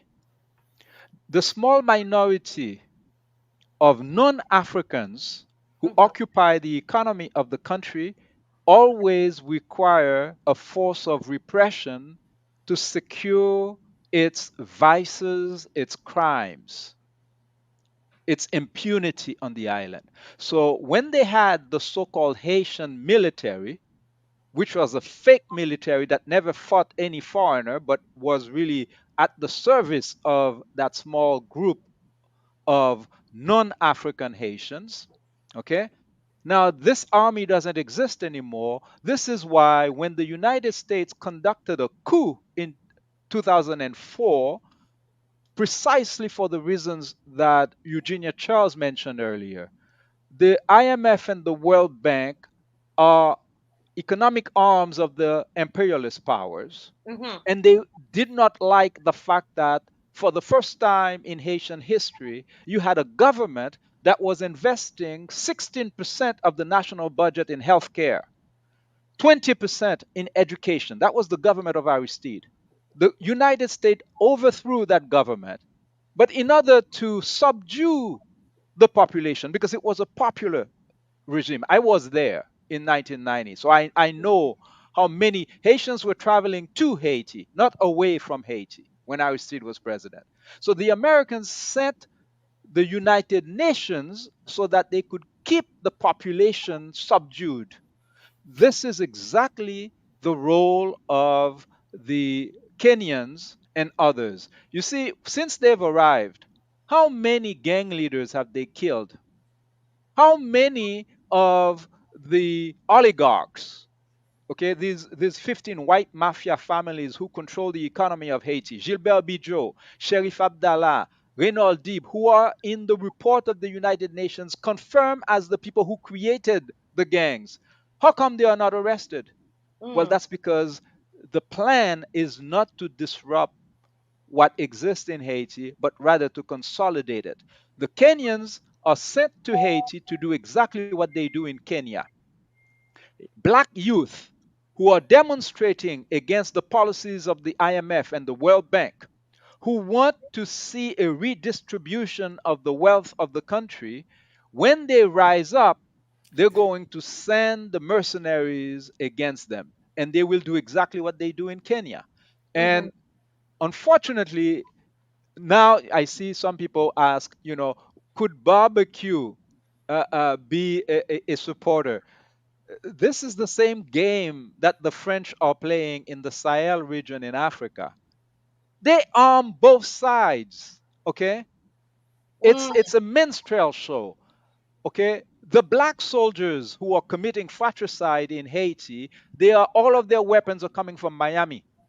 From The my. Americans created barbecue. Okay, ask barbecue how many non-black Haitians that he's killed. Zero. Okay? This is not a new game. They've played that in the Sahel region of Africa, and that's why our brothers and sisters, President Tiani, President Assimi Goita, President Ibrahim Traore, understood their game and said, hell no, we don't need you, the French, to help us fight the so called terrorists. Because as long as they were accepting the help of the French to fight the terrorists were taking more territory. They kicked the French out, and now they're liberating Niger, and now they're accessing the uranium of Niger for the Nigerian people. Okay, Yeah. so it's the same scenario being replayed in Haiti. Barbecue and his gangs and the Kenyans, okay, are gonna be killing each other. It's black on black crime. And Crime. the white criminals are gonna get away with it if we allow them to. Definitely. Let me ask you something before we go. I want to bring Patrick in here. Someone we are David Commission is the CARICOM ambassador for Barbados. and who is, I mean, we, supposed to be a strong Pan-Africanist and all about, Haiti and so on. And we were just surprised that he was the person on our television here announcing that Barbados would be planning to send troops to Haiti. Well, this person is saying, is alleging, EZD is alleging that they wrote to David Commission, read the role of CARICOM, is playing in Haiti or was, and they asked, is it under U.S. instructions? And this person is alleging that the ambassador said no, that a temporary president will be put in place, and a general election will be called. Can you or anybody on the panel speak to this? Would you say, because would you say that that Haiti is not under U.S. Instructions? Would you say that because a temporary president will be put in place and that they're going to have general election, that the U.S. doesn't have its fingers all over Haiti? We have no. If I can speak for a few minutes. Yes, please. We have no choice. This is an accomplished fact that we have been under occupation since 1915, Yes. and the influence of the United States on Haiti has been maintained to this day. Yes. This is a fact. We cannot change that for the time being. We can only hope to regain our sovereignty in time. Right now, as of the last report of the UN, 2.5 million people are needing food assistance. And this is because the gangs, they have disrupted the chain of alimentation. Thousands of people have been killed. This has to stop. Haitians have to come together. We have proposed a manifesto that calls against all Haitians to come together. And as a matter of fact, we recently done a survey of a small size survey that shows that the respondents, they are in support of the multinational, the MSS, the multinational security force. They are in support of it in majority. Haitians need help. In the past, Haitians have come to the help of other nations as we helped Simon Bolivar liberate several countries in Latin America. So today, we need our brotherly help from the Caribbean to come enhance the multinational security force in Haiti so that we can regain our sovereignty. Yes. Let me ask Dr. Prosper. We're hearing Pat is calling for help for Haiti. What kind of help do you think Haiti needs? Is it the kind of help that we see happening right now with the Kenyans being there? Is it military help? Barbados planning to send troops, Jamaica planning to send troops, Bahamas planning to send troops. Is that the kind of help Haiti needs? A year ago, I will say Haiti do not need military help. Actually, I am also the coordinator of a group in Haiti called GTS, which is a working group on security. So one of the things that we were doing about a year ago was really to assess the security situation, assess the police force, assess the army, see what type of equipment they have, what type of ideas for operation they have, and what they can do. And Mm-hmm. then we were the one coming with the idea that also we have to get the people involved, and that's what you see. There are some movement and a lot of quartier in Haiti where people organize themselves against gang. So about a year ago, we say, oh, if the government had taken the action, Mm-hmm. the proposition we put on the table, we will say Haiti could resolve the insecurity situation. No more this year. No more since probably by the end of last year. The gang has gained a lot of power, more arm and ammunition flowing to them, probably more on even, I don't know, trainings or somehow. And Mm. actually, I just spent about 7 months in Haiti myself, just came back recently, and I've seen the capacity increase so much that even with the Kenyan right now, if the Kenyan do not default, do not have more capacity, they cannot really stand with the game. So Haiti need help right now to with the security situation. But so the security in Haiti is twofold. You have the military aspect that I don't think Haitian police right now, they are the one also asking for help. The Haitian police, even in coordination with the army, cannot solve by themselves. But also Mm-hmm. you have a governance aspect, because the problem in Haiti is not only military. There is no way you can resolve that gang situation only with, like, shooting and killing folks. That will not happen. You have to have a governance aspect, which, like, the Haitian government basically must come up with other policy, like socio-economic policy, other. I will tell you one thing. Last one I've seen in Haiti. Probably Eugene, I can even talk about that too. The youth, I mean, who used to be for me, c'est la vie, who used to be, Haiti is about 60% young people, right? Mm. Oh, People really? over 60, between people between 18 and what 35. You have Oh, wow. 60%. Oh yes, you have 60%, and most of those people are doing nothing. Most of the people it is like a reservoir of folks ready to be involved in any kind of madness, because there Mm. is nothing out there for them. There is no economic opportunity. There is almost no education, nothing. So, and the gangs are capitalizing on that, right? As you can see, a lot of those folks now, they are basically aligning online, trying to get hires by gangs. So that aspect is not only military that can solve it. You have to have a Mm-hmm. government for the people. You have to have a government with idea, with policy, with programs that can save what the people that can still be saved. But just to answer the question quickly, does Haiti need help?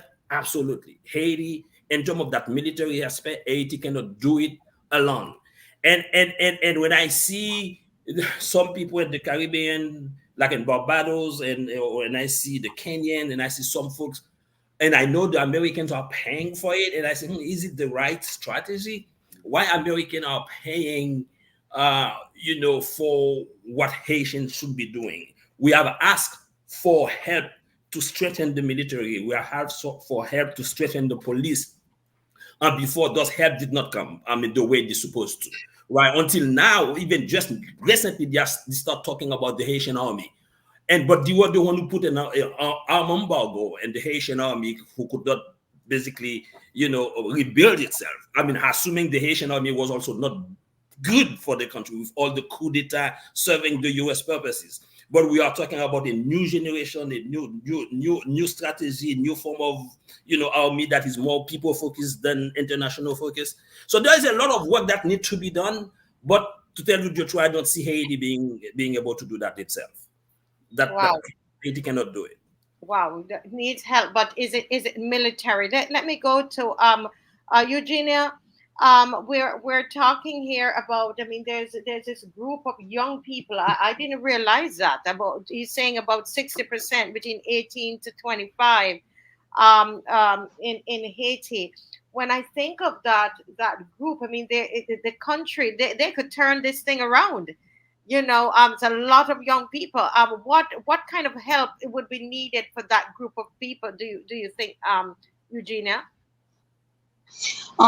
Yes, it is true. Over 60% of our population is young. We need the assistance, but you have to also look at one of the reasons Haiti has not been able to provide sufficient drug. Um, Earlier, I talked about the structural adjustment policies. Haiti had to privatize 6 state-owned entities. And when you privatize government entities, those entities were providing jobs to families who could have helped their families and create other jobs, but the privatization break down that process. A large part of those companies goes into foreign hands, and what is being produced there is not being utilized by the Haitians. I'll take, for example, bread. Bread is something we used to produce in Haiti, and we used to get it cheap. But once you sold out and privatized Minoterie d'Haïti, we do not produce the flowers anymore. So now a piece of bread that you may used to pay 5 cents for, now you need 5 good or 10 goods to be able to get it. So that affect the populations directly. So and we look at, I think Haiti has been placed into this political entanglement where the situation is being made really bad at home, but at the same time they are opening the door for a lot of our young professionals who's been educated through the Haitian education system, most of them for free, and Mm-hmm. leaves to come to the US and go to other countries where they are working. So that brain drain is creating a vacuum. So the youngsters, we will need to rebuild the system, has been leaving the country because of the gangsterizations that has been planted in the nations. I think Haiti is the kind of land, it's so important to us Haitians. Some of us may take it lightly, but to the powers to be, Haiti is very important and they want to keep it for themselves. And to do that, they have to empty Haiti out. It is up to us Haitians to begin looking at how do we regain our controls. Yes, we may need help, but Haiti needs to restructure how it asks for assistance.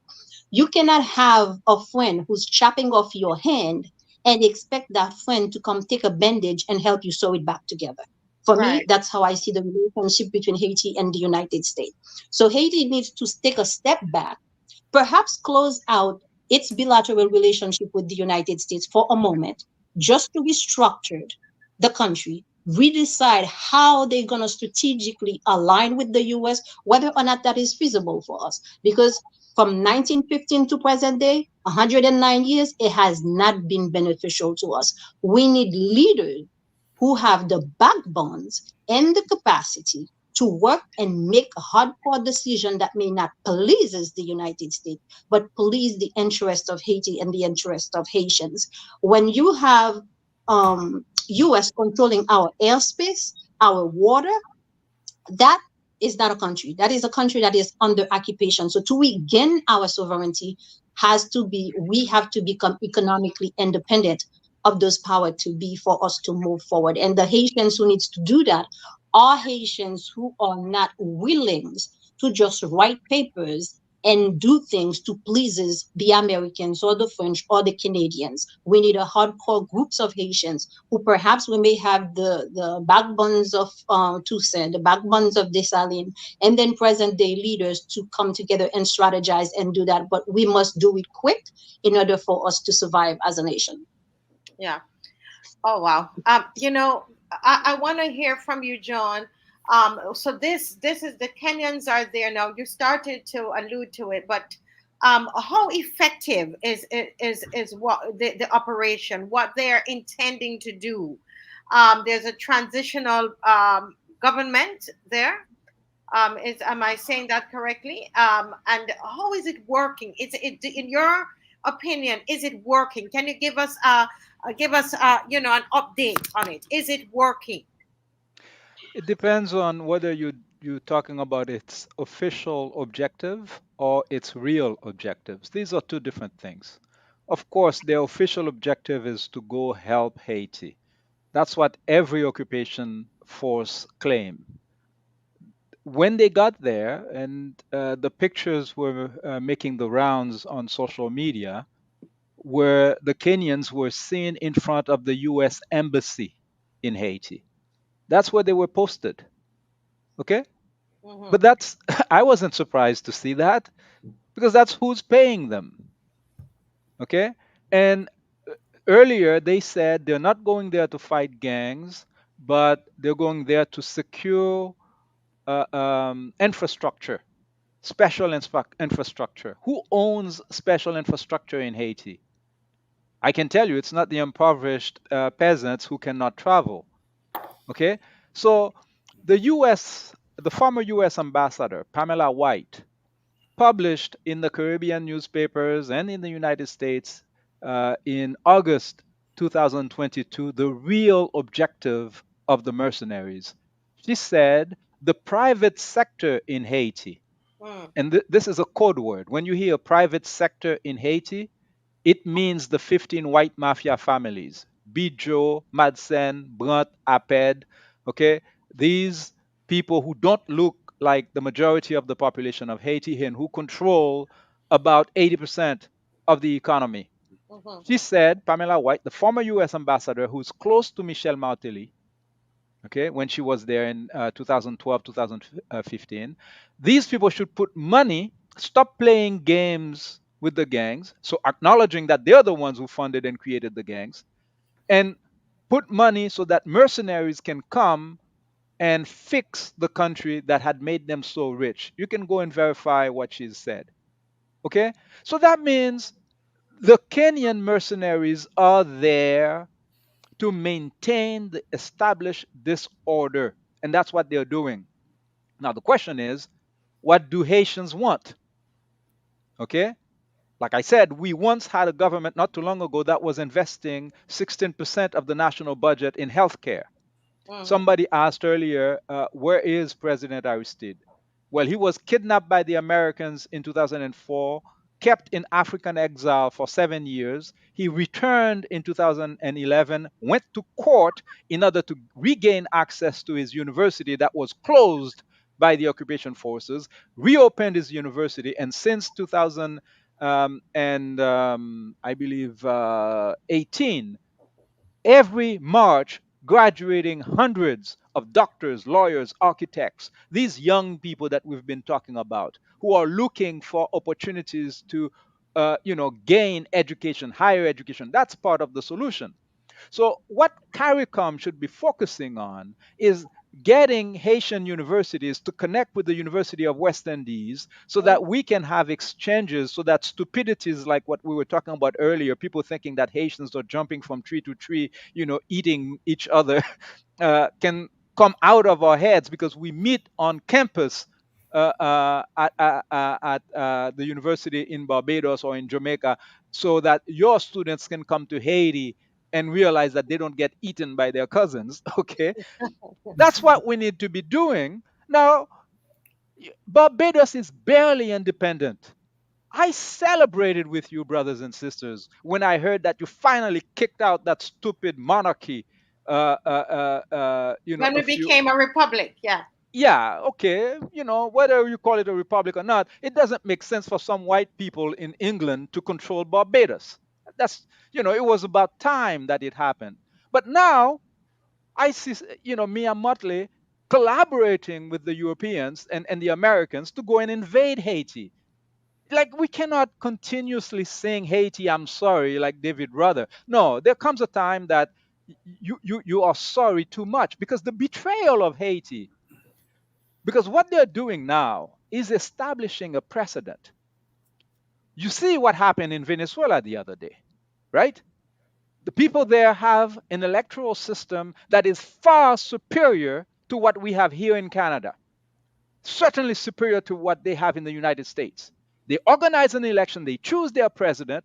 Before the election, okay, the United States, Canada, the Europeans, they already said they're not going to agree to the election if it's Maduro who wins. Now, that's a barbaric situation. So, what I'm trying to say here is that as long as we're playing within the confines of what white supremacy puts on the table, we're going to waste our time. Look Mhm. what happened in Burkina Faso. They were making fun of our people. Macron felt so comfortable, he went to Burkina Faso and he was making fun of the president of Burkina Faso to his face. Within a certain number of months, the young people of Burkina Faso rose up They kicked out the French. I see notes here that, well, we don't have a choice. Like Patrick just said, we have no choice because the Americans control. No, we have a choice. Okay? We need to fight, kick the white criminals out. And in particular, we are talking here as if it's not known who created the so called gangs. I remind you that there is a UN report that was published in October 2023. It's their report, not my report. In that report, it identifies Michel Martelly, the former gigolo that Hillary Clinton imposed on Haiti as president, as the one who created the gangs. Mm. They name Gang 257. They name all of the other gangs and they put the link to Michel Martelly, and another one is Reynald Deeb, another one of those white non-African Haitians who control the economy, who created the gangs. Where are these men? Walking free. Michel Martelly lives in Miami. Gilbert Bidjo, who is the only billionaire of the island, is also on the list of people who created the gangs. How come they are not arrested? You don't need to invade Haiti if two of the biggest warlords are in Miami. So when you see people avoiding a practical solution, you arrest these two people because listen, the guy is a billionaire. So let's say, okay, you manage to get the troops to fight a couple of his gangs. You disrupt them. The guy is a billionaire. How long is it going to take for him to recreate the gangs the next time a president like Aristide demands that they pay taxes? These criminals say they're not going to pay taxes. They don't want hospitals to be built. They don't want investment in education. They want to keep the Haitian population hungry, okay, desperate, so that they can work on sweatshop factories, okay, where they pay them the minimum wage. Haiti is being used as the control. When workers rise up in Nicaragua, in Guatemala, in Mexico, in Canada, the threat is okay, well, we're going to close the factory and we will open it up in Haiti. Okay? And that's why they keep Haiti with the lowest minimum wage. President Aristide doubled the minimum wage. He was overthrown after 7 months in office. So, the last point I want to make is that throughout Haitian history, we are given that perception that Haitians never had good leadership. Well, this is white supremacist fallacy. Dessalines was a genius. Okay? When in the Haitian Constitution in 1805, we were putting Article 50 that said everybody had the right to practice their own religion, that the state does not care about people's religion and doesn't pay for any priest or whatever. In the French Constitution, in the American Constitution, they still had not taken such steps. Okay? So we were ahead. Head. Okay? Mm. The problem is every time we plant a seed, they say kill it before it grows. It's not poetry from Brother Robert Nesta Marley. It's reality of African people in Haiti, African people in the Congo, where they murdered Patrice Lumumba, who was aged 35 years old. Thomas Sankara was only 37 years old. Fred Hampton, that they killed in the United States, was only 22 years old. President Aristide, that they overthrew, was the youngest ever Haitian president. They stole two of his mandates and they put criminals in power in Haiti so that they can maintain the white supremacist system in place. So, yes, we have a choice. It's not an easy choice. We cannot sell out. We must fight. Our ancestors are at the bottom of the Atlantic Ocean looking at us.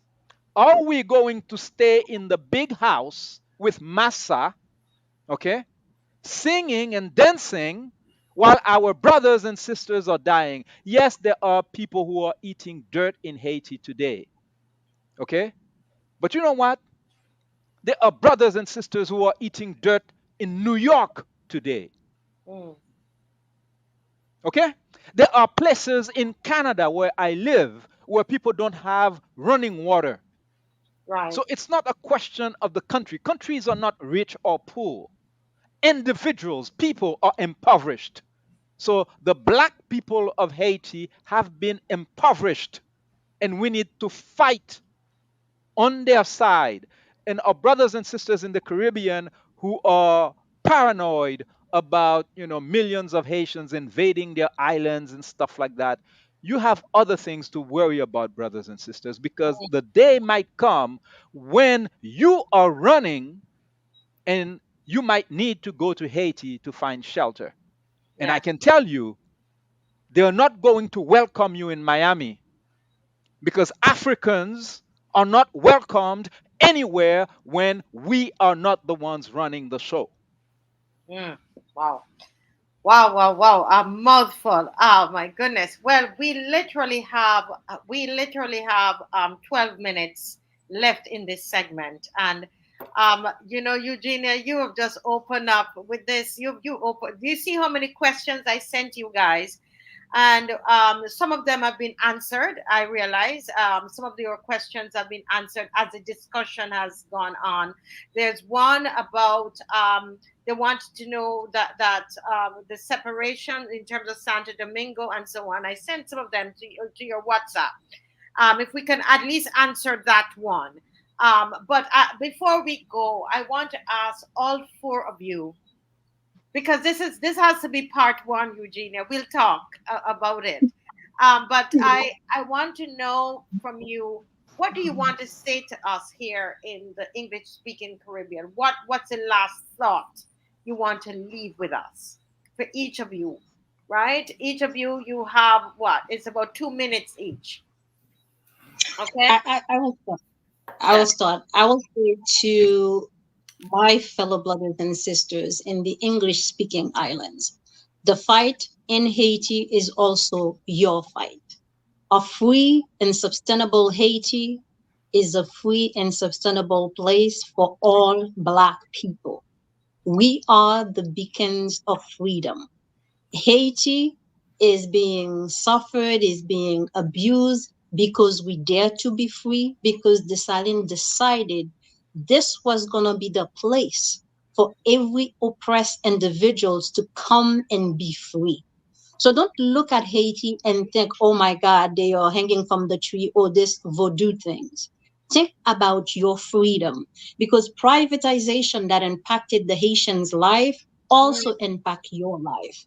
Lack of healthcare, lack of proper educations, it's also an issue in every nation. So we need to fight for the Black race. We need to fight to develop our own economy. And I will say, take a stand.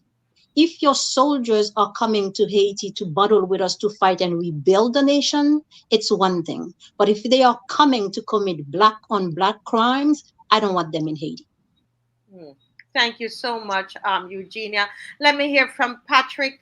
Patrick, 2 minutes. Patrick, what are you saying to us in the region?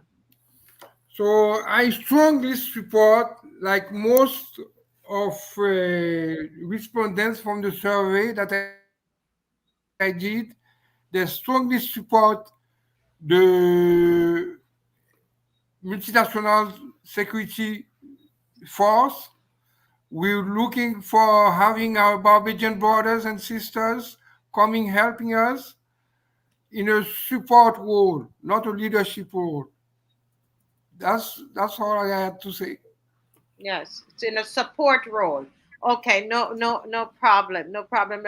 Let's hear from Dr. Prosper Charles. What do you want to say to us? Yes, again, thank you. What I would say is that Haiti need help, right? Haiti definitely need help. And lately I participated in Washington when the MSS they were trying to find a way, what is the protocol, what is the best way for the MSS and the Caribbean force to support Haiti, and actually design an agreement where they said Haiti is supposed to be in the driver's seat, right? That the force will come and support. I mean, that is a signed document, right? Haiti will come, the force will come in support of the Haitian police, of the army. And I've Mhm. seen the relationship where the MSS cannot conduct any operation without that being vetted by the Haitian police or some stuff like that. So there have been some sort of agreement put together. So we're not talking about an invasion or an occupation, but even when there's always people that will always say what we see is not what we see. It's like there is something, always something behind that. But what I would say also is misinformation and disinformation kill. In Haiti, a lot of that is going on.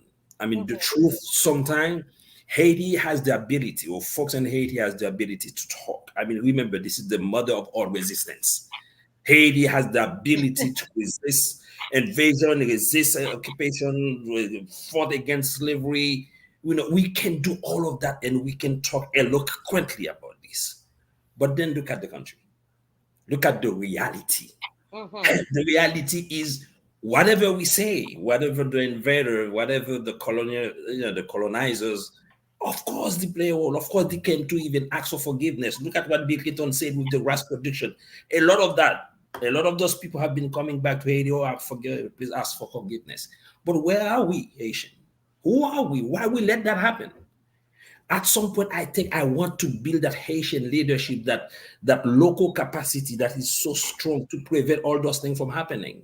I think the problem to be the solution to be sustainable, it has to be Haitian, has to be Haitian led, it has to be Haitian taking control and prevent that from happening. For now, we need help. For now, we need support, and the support must be defined by us. What type of support we need? Where do we want you to be? What do we want you to do? You cannot come with ready project to implement project that will not, comply with our culture, whatever we are. But we need, but let's sit together and define what help do we need? Where do we need help? In terms of that security, we need the help. I think Barbadians and Jamaican and some of those folks, if they sit with the Haitian police, the Haitian army, the Haitian government to strategize, put a plan together, things like that can happen. And I see in Haiti a lot of people wanting that to happen. I mean, there is a misery that is so incredible. The southern region of Haiti has been cut off from the rest of the country, from Port-au-Prince, and Yeah. I've seen people dying of anger. I've seen this myself. I've been there. Even for me to travel from Port-au-Prince to the south, I had to take a small airplane, and I've been there for about 30, 40 times. Um, this year. I think that I can travel, I can make in about 20 minutes from Port-au-Prince to where I want to go in the south. Now I have to take a plane to do this. And it's not only me, many people. I've seen the little saga, the little commerce people really suffering, not being able to sell the product to Port-au-Prince to sell. There is a lot of things going on. Mhm. So probably we need to sit, we need to strategize, we need to get the help if we need the help and what type of help we need.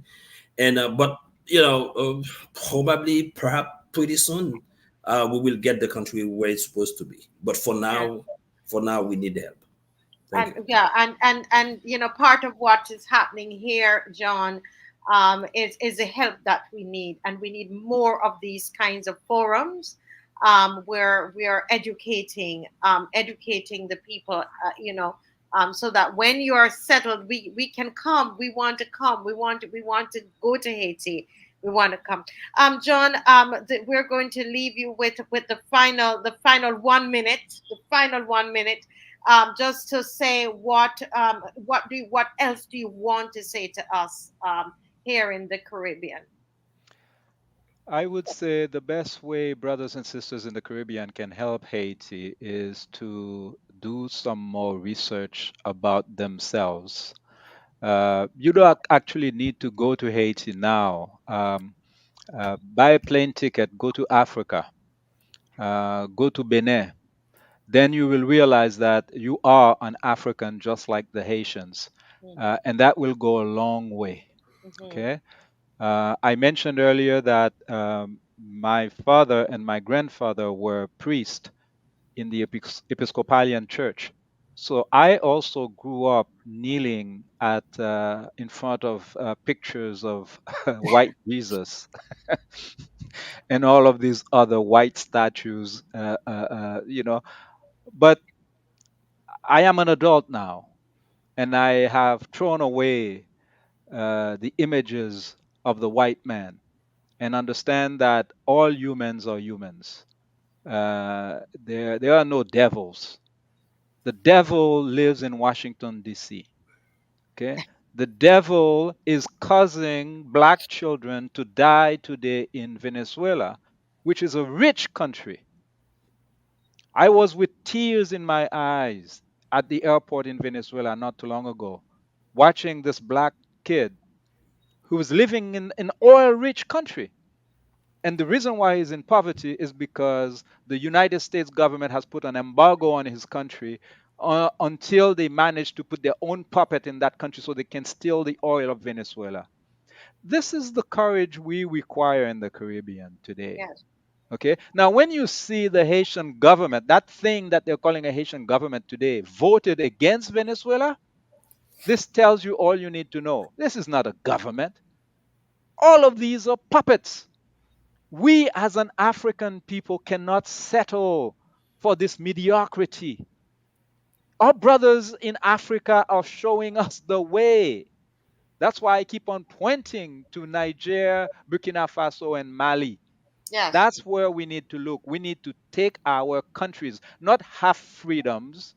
We don't need paper freedoms. We don't need flag waving freedom. We need real freedom. Real And when we freedom. have real freedom, you will see it in a picture. They will show you a picture of the 10 richest people in Haiti. They will look like the population of Haiti. That's not the case today. That's not, yeah, and that's where we want that equality. We want to make sure that, oh, this has been so rich. This has been so rich, guys.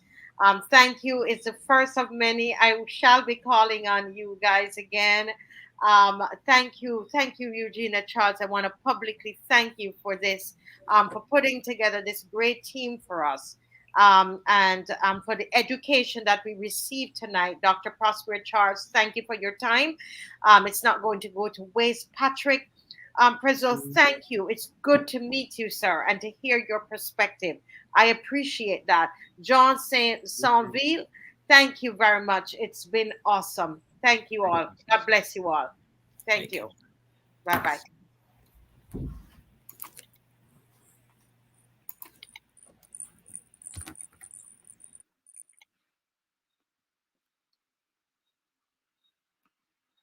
Yes. Oh wow. That has been one tremendous program. I don't know if you were listening. I almost said Dr. Franklin. Why not? You need to get a doctorate. I mean, you know so much. You've educated me. um, Well, I'm sorry, but I just got home. She who must be obeyed had me working, so Yes. Well, you missed on a very informative show. One of these times, if you're in the kitchen, you can put it on, and just let it play. But it was a very, very informative show tonight. As usual, it's not a show we didn't have like, the 1,000 people on or whatever, because, unless we're beating on the government, the people don't really come on. But I think, no, it was pick of the crop. It was pick of the crop. oh, pick of the crop is tonight too. Yes, so I noticed that, and what I will tell you about the debate before I talk about what I plan to talk about. I must talk about the debacle at the pick of the crop tonight. Mm. I wasn't there. I received telephone calls complaining about the behavior that went on up there tonight, and I must talk about it. Well, we go ahead. Listen, guys, can I just say, when Mr. Franklin, we just want to publicly say that, we are grateful for this sacrifice. I know you had to be out with family and you still make the effort to come on, and we appreciate that. Every now and again, we have to take a, because it's not just in order for us to understand what is happening in Barbados, Mr. Franklin, some of the things that they have spoken about tonight, I'm going to listen and re-listen this thing, because they talk about the constitution, how they kept going at the constitution and changing and changing and changing. They talked about privatization, how that has ruined Haiti. and of their health care and all the social services, and we see where that is going. And that is, Mr. Franklin, you have been so instrumental in where we are today in this education. And I just want to formally say thank you. Last year, this day, it would have been our, today's the second, so this would have been our third show together last year. I remember these things, very nostalgic, because it's very, very important to Barbados. And I think your contribution has helped us to be able to have a show like this tonight, and to see the connection with Barbados. I think it's very, very important. So I'm going to turn over to you, sir, and the floor is yours. We are ready. Go. Thank you so very much, Marcia. I want to speak about what was reported to me, and I have reliably informant, and it's an unimpeachable source. Tonight, there was pick of the crop final, and the president was invited to the pick of the crop final, and the president had to leave in disgust. Why? President you mean of Barbados? Of Barbados, damn Sandra. Oh. They put her to sit where she couldn't see the stage, and she was supposed to watch the thing on the screen, but she could have stopped home at Government House and watch it on TV, because it's free anyhow. And even though they were told today the seating arrangements for the president was not appropriate, they still went and put the lady at the side to get a side view, so she would have got to peek around and see the side of the performer's head, or watch it on TV, or watch it on the screen. Right? She was in the area where she could get wet. But the wind didn't come to her, and but she left before, because you can't do that to the president. We're courtesy, because they were sponsor, they were front and center. They have better seating than the president. Central Bank had better seating than the president. These people, this government is so obnoxious. Whether they like them, Sandra, or not, she is the president of Barbados. So hold a minute, Mr. Franklin. I have to get my head out of the Haiti thing. So you're saying she was invited? Well, she's the president, even if she turns up and wasn't invited. She's the president, and you're saying that where she was put to sit, she couldn't see the stage. She could not see the stage. She was left out in the open. So did they have a special seating for dignitaries or VIP? Yeah, they did have special seating for dignitaries and VIPs, but she was not dignitary enough. Because she was not BLP enough. You're telling me that the president of Barbados was and her guests were disrespected at a government function tonight. Now, this government has lost all sense of decency, decorum, you name it. They have lost it. They have no respect for our symbols and the offices of this country. I don't know what next will happen. You cannot invite the president and put her to sit down at the side. Bet she would have to peek around the corner to see the stage or watch it on a TV screen. When you have the president, she should be front and center. And then if you have a title sponsor, courtesy, the courtesy was in a better position than the thing, and the central bank. Now, the people at the central bank should be smart enough, but I don't expect the governor to know that. He should say to them, look, no, but you can't go to the central bank and the president over yonder. They feel big and important. You know, she is numero uno in Barbados. She is the head of state. And she had left and go home and see if she catch it on TV. Wow. These people are too obnoxious, you know.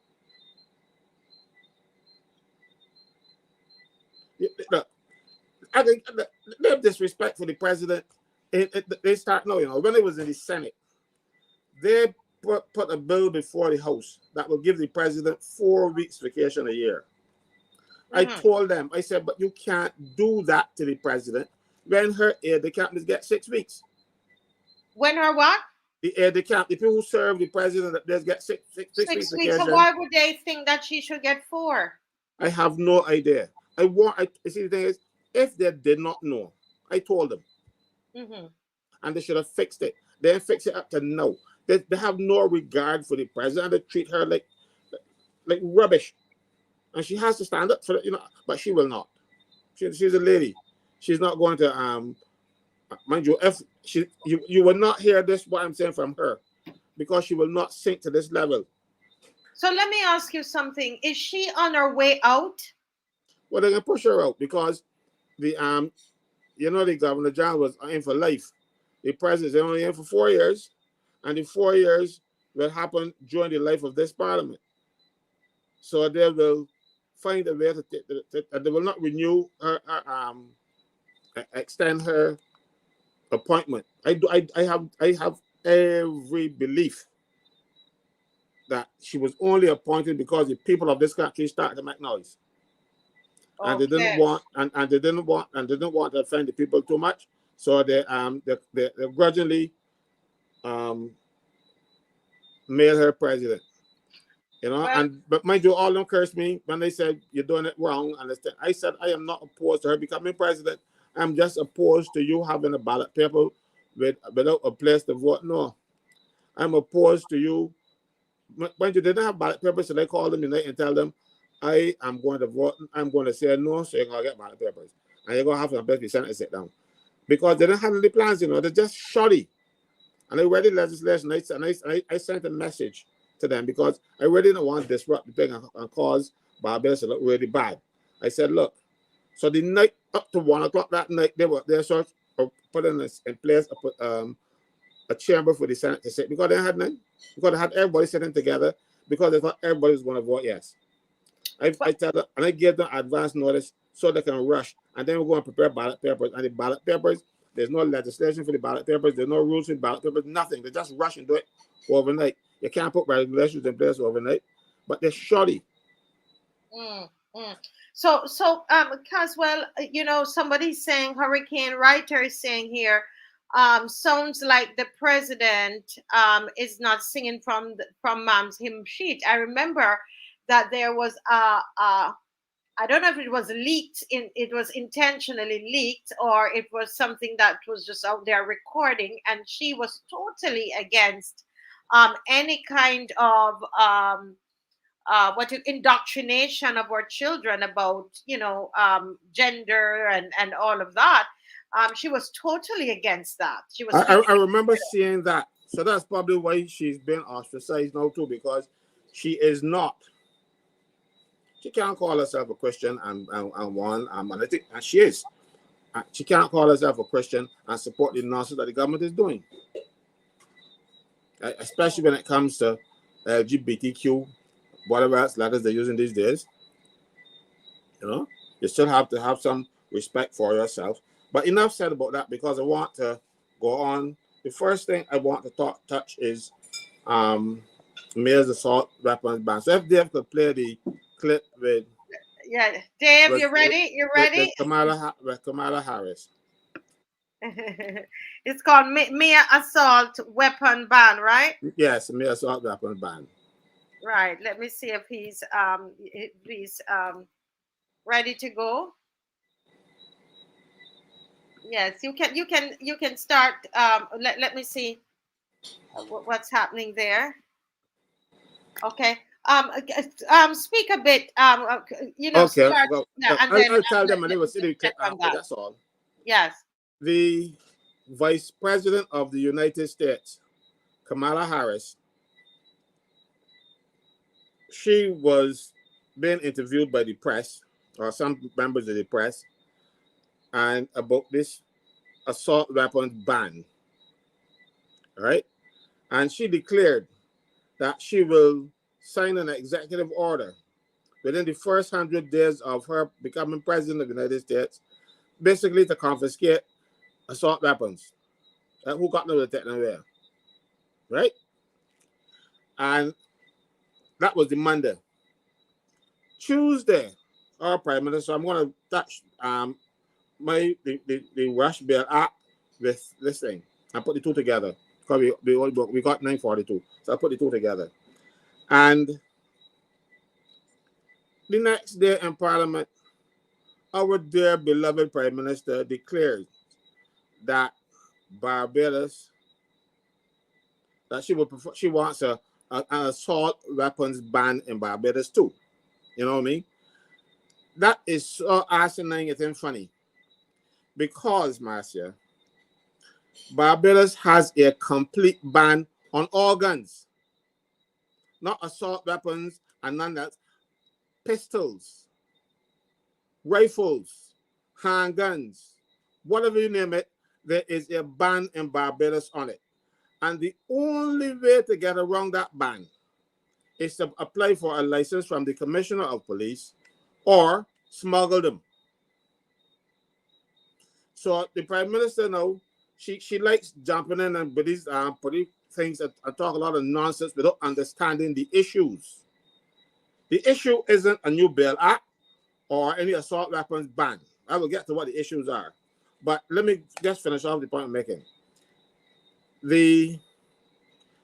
Our laws are so comprehensive and so forceful and so strong that even if you do this and shape your fingers like a gun and point at somebody, that too is banned. So you're going to assault weapons ban. You know, if I do that, if I do this to you, and like that, and that could land me in jail in Barbados. You serious? I am very serious. According to, so you're saying that there's all guns are banned. All guns are banned in Barbados. So hold a minute. What if you have, pardon my ignorance, so if you, what about those people who, you know, they have a legal weapon, so they've gone through the process? They would have had to gone through to get the ban to get around the ban. They would have to apply for a license from the Commissioner of Police. Some years ago, the Barbados Labour Party government, when the Commissioner of Police was turning down some of their friends, they went to Parliament and changed the law to say that if the Commissioner of Police refused your license, you could appeal to the minister. And then the minister turned around and get a lot of people guns who shouldn't get them.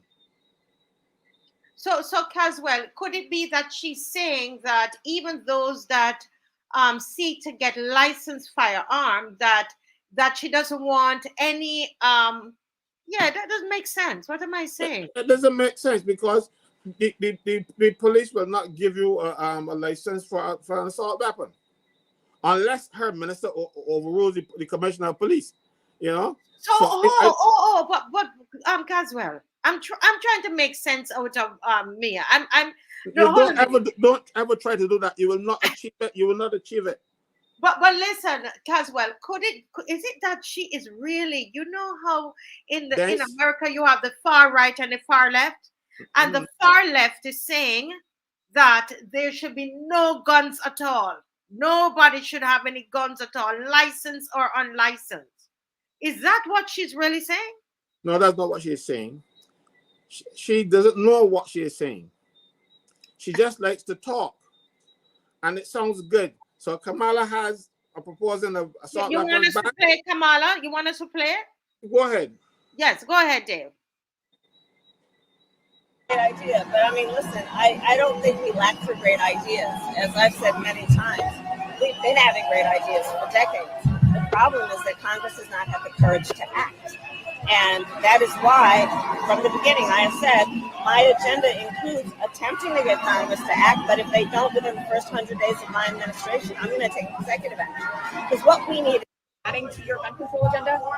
Yeah, I think it's a great idea, but I mean, listen, I don't think we lack for great ideas, as I've said many times. No, explain over. You can stop there, yeah. Right? They were talking about assault weapons and that thing. Yeah. And poor Mia, she wants something good too. She wants to appeal.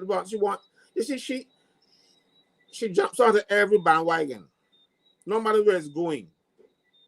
She jumps on and does not make sense in the pronouncement that she's making. So let me tell you what you need. You didn't need a bail act to keep people in jail longer, or to stop people who a magistrate or judge determined should get bail, and they want to tighten the screws so the magistrate and the judge can't give you bail. Going back years, when I was a youngster, justice was dispensed swiftly. When you were sentenced to death for murder, 3 weeks later your family was crying, because after that you're gone, you know. The appeal case went through real fast, bam, 3 weeks, you're gone. The problem is now that you have a person charged with murder. Yeah. Right? Or charged with possession of weapons, of bullets or whatever. That person is innocent until proven guilty. And we've had instances where people have been proven to be innocent, not guilty, or not they were innocent. You know, innocent and not guilty are not the same thing. No. We have guilty means we did it. I understand. Guilty means we did it. Innocent is you didn't do it. And we don't plead innocent in Barbados. We plead guilty or not guilty. But not guilty could either mean that you did it, but the state can't prove it. Right. So that's also not guilty. That's not guilty too, you know. That's not necessarily you're innocent. So some of these people were found to be not guilty because the state did not have the evidence or whatever else did it. Well, even if they had done it. And if a man now is in jail and cannot get a trial for 5, 6, 7 years, the thing to do is don't try to tighten the bail, because after a while, you don't get a speedy trial. The judges now are forced to give you bail. And I can tell you why they have to give you bail. Some years ago, the brother of a judge killed his wife. And he was on remand in the prison. They wanted to let him out. Afterward, he got a big sister as a judge, or a sister as a judge. But they couldn't just let him out first. It would have looked bad. So what they did, they let out a few other people who were there long, and then easy out in the wash. So he got out of jail, having killed his wife, having murdered his wife. But he wasn't tried, he was on remand. So now if you do it for A, you're going to do it for B. And R, being the judge's name. So you now have a situation where you cannot now pull back and say, well, we were only doing it for them. So the judges now are bound by precedent. A guy is there being in jail for 5, 6, 7 years, no trial, you're going to let him out. Because our constitution requires you to have a trial, a speedy trial. And it certainly ain't speedy to be in jail for 7, 8, 5, 6, 7 years for something that, and then the thing is, it probably turn out now that you're not guilty. So what can happen? So the thing is to put resources in place in the police force, in the DPP's office, to get those cases before the courts. Not to stop people from getting bail. Put resources in place to make sure that the innocent don't stay in jail untried, and then when he's tried, find that it's even ridiculous in some instances. Now, but this is not even to do with murder or anything. Persons have been remanded in custody in Barbados, and they're in jail a long time. You bring them before the court, and let's say the maximum sentence is 3 years. But in jail for 5. And the courts are so compromising Barbados that they say, oh, they give him time served. Time served in 5 years. That fellow should have gone to court, but you see, the thing is, he's so happy to get out. He probably ain't got no money now because he's in jail for all he ain't got no money. So because a lawyer should have put the government before the court for having a man in jail with the maximum sentence has been exceeded before he was tried. Wow. So rather than the Attorney General coming up with this knee-jerk thing, I do not agree with it at all. They come to the wrong solutions every time. The solution is to put measures in place to make sure people have a speedy trial as required by the Constitution of Barbados. But I think that's what the Bar Association is asking for, the structures. They're saying that the structures are not there for people to have a speedy trial. There's too much delay and all of that. I saw a clip with somebody from the Bar Association. Let's not recall the name because I was so vexed. They're half-hearted. They want to appear to be on both sides, you know, and say, no. This is absolutely wrong. You can't make it right by saying, the government got a point here. No, you ain't got no point when you're doing wrong. Fix the thing and fix it properly. Do not give their Marshal and their Motley the opportunity to say, you see, the bar partially agreeing. No, the bar should not be agreeing. You are breaching people's constitutional rights to want a speedy trial. It is required by our constitution, the one that people said don't exist. We have one, don't mind them.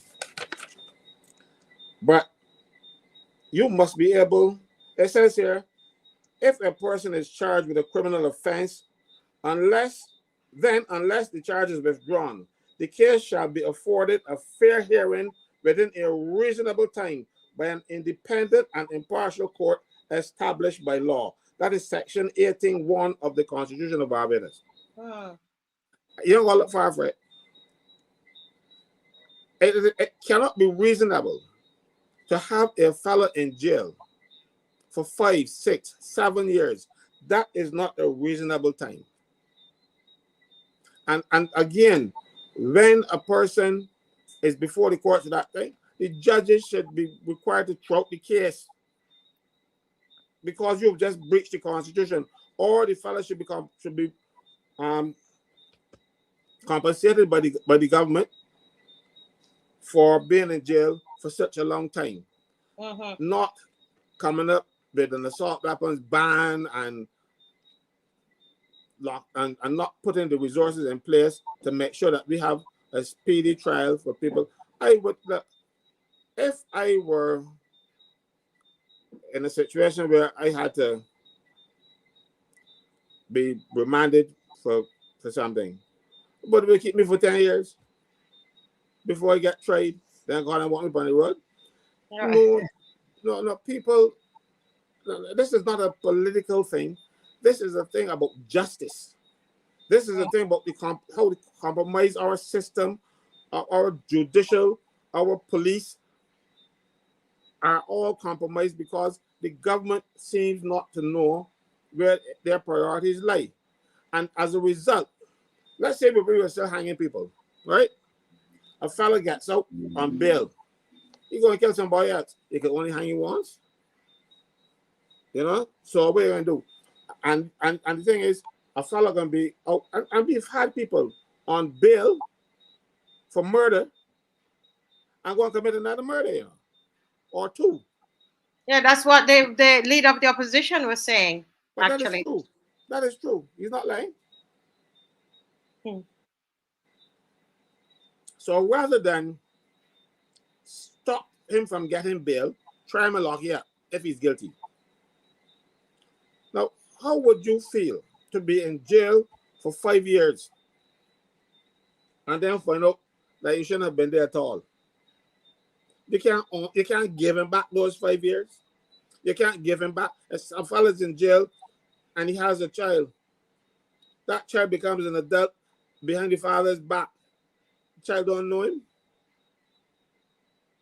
And you really don't want to go up by prison and look for the daddy and the people see and tell your friends at school. You know, because then, you know, the little children can be very harsh. Yeah? So that is my concern. The next thing I want to do with Marcia is BRA. These people at BRA seemed to convince the Prime Minister, and the Prime Minister went at a St. Philip speak to say that these things were errors. There were no errors. And let me show you some of the errors that they think. Dave, I sent you some slides. Dave, we right. So we want to put up those slides. I will explain them as we go along.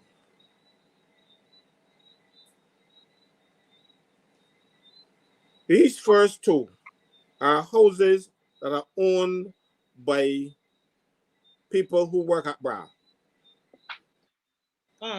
These mansions, palatial properties, are valued. The first one at the top is valued at $425,000. The land is $76,000. The house, that monstrosity there, is only valued at $348,000, $348,900. That is the house owned by the fellow who kept the properties. He is the fellow who carry up the properties. All right. Okay. Hold a second. So you're saying that the house here on the left, top left. Both the ones at the top. Ones at the top. The ones at the top, right? It's different angles on the same property. So you're alleging here, Mr. Franklin, that these houses belong to the person at BRA that is responsible for increasing the 200% and 300% of people's absolutely land tax. Absolutely. So how does he value his? Let me get there.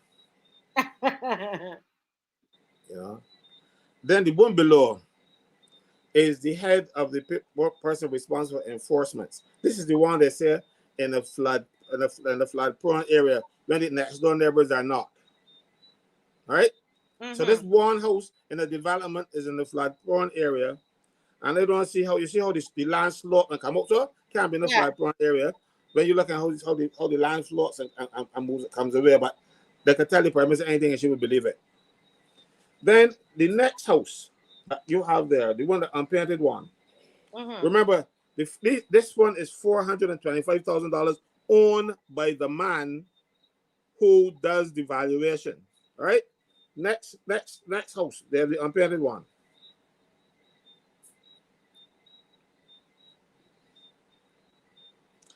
This house was valued at $550,000. The owner objected. Yes, the owner objected. And the staff at BRA went out. We assessed the property and took the property to $450,000. Right? $450,000. So it is still valued at more than the guy who's got people properties. Well, Dave, bring up the one. Yes. So they're trying to say this unpainted house is valued, right? More round about the same as this house here, this greenhouse. It was reassessed at $425,000, $450,000. Right? The guy who does the valuations and stuff, who's responsible for valuations, his property, this palatial property, two at the top, is valued at $425,000. Yeah. All right. But the little one that you just saw was revalued at $450,000. But you know what happened? The guy who was in charge, the guy that is responsible, went back into the system and changed it back to $550,000 because he thinks that it is worth more than his. His is $425,000. And the other property was reassessed at $450,000. And he decided, no, it can't be $450,000. And he carried my property up to $550,000. This little house here, which is about a quarter of his, is $550,000.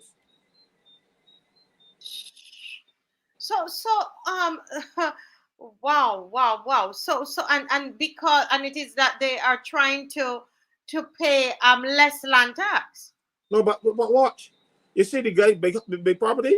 Marcia, you said Marcia, but look, the big house that pays $125 a year in taxes. What? Yes, what? And $125. Sonia Brown is paying $8,300 a year. This property, owned by the guy responsible for valuations at BRA, the technical specialist at BRA, one fellow called Kevin Dale Carter. His taxes are $125 a year on this property you see at the top there. You have to do this again, Mr. Because people at finals, please, today is Friday. Please, you be ready for Sunday. We have to go through this again. About Kadumet, they have Kadumet the next day, oh Lord. But we have to keep doing this. So you're telling me, and this is the information that you got. Well, I have to say it's an allegation, right? Not an allegation. You see this here? You see these documents that you say this from? These are inside documents from the BRA. This document is the BRA's information on the property, and when the properties go up and come down and stuff, this is your history. So we need to be calling this guy who is a technical officer. It's called Technical specialist. This technical specialist will need to answer these questions. Well, the Prime Minister needs to answer what she's covering for them. She needs to answer that. This house cannot be valued at $425,000 when the little house that is a little bit bigger than his garage is $550,000, and that he took it up to $550,000. I think that somebody overvalued it and stuff, and he didn't know. He is who carried up. Wow. So, but you're saying that did they do an audit? Like, how did they know it was a mistake that happened with the other houses? No, it was no mistake. But that's what they told the Prime Minister. And the Prime Minister was only happy for that. She would not do any proper investigations. She just go out there and spew what people tell her. And the thing is, she looks, Ben something like this happens, and she looks silly. But she does it to herself. EZD is asking an important question. This technical specialists, have they been confronted and challenged? Because you see, this is a part of this is a corruption here. This is how the money, it's just leaking out, and some people like Sonia Brown, her thing went up from 3,200 to 8,300, and some other people that called me more than 300%. Yeah, but he paying $125, well. $125 a land tax. Yeah. Wow. Well, I agree with you, FX Trading. I would say that, you know what? If I get the information, I'm going to ask the technical specialist to come on the show. He's not going to come. But I will still ask. He's not going to come, trust me, because they're trying to find ways to cover themselves and their behavior. And like the house below, the pink one. Yeah. When I disclosed on the previous show about this property and how it was valued way below it was, and this is the person who is responsible for enforcement. They come up with this thing, it's in a flood-prone area.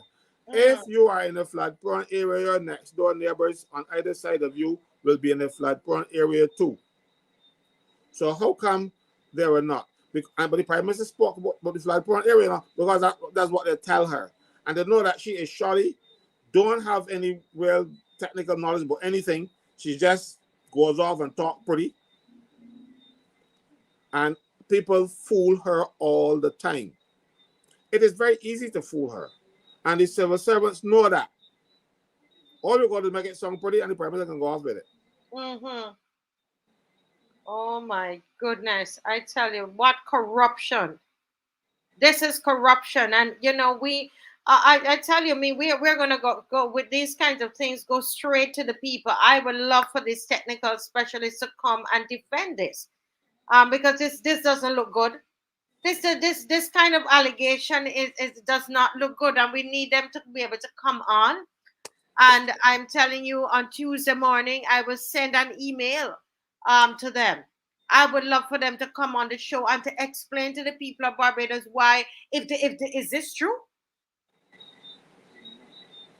You know, this is the kind of nonsense that we have going on in this country, and we have politicians who do not know their role and who do not understand their role.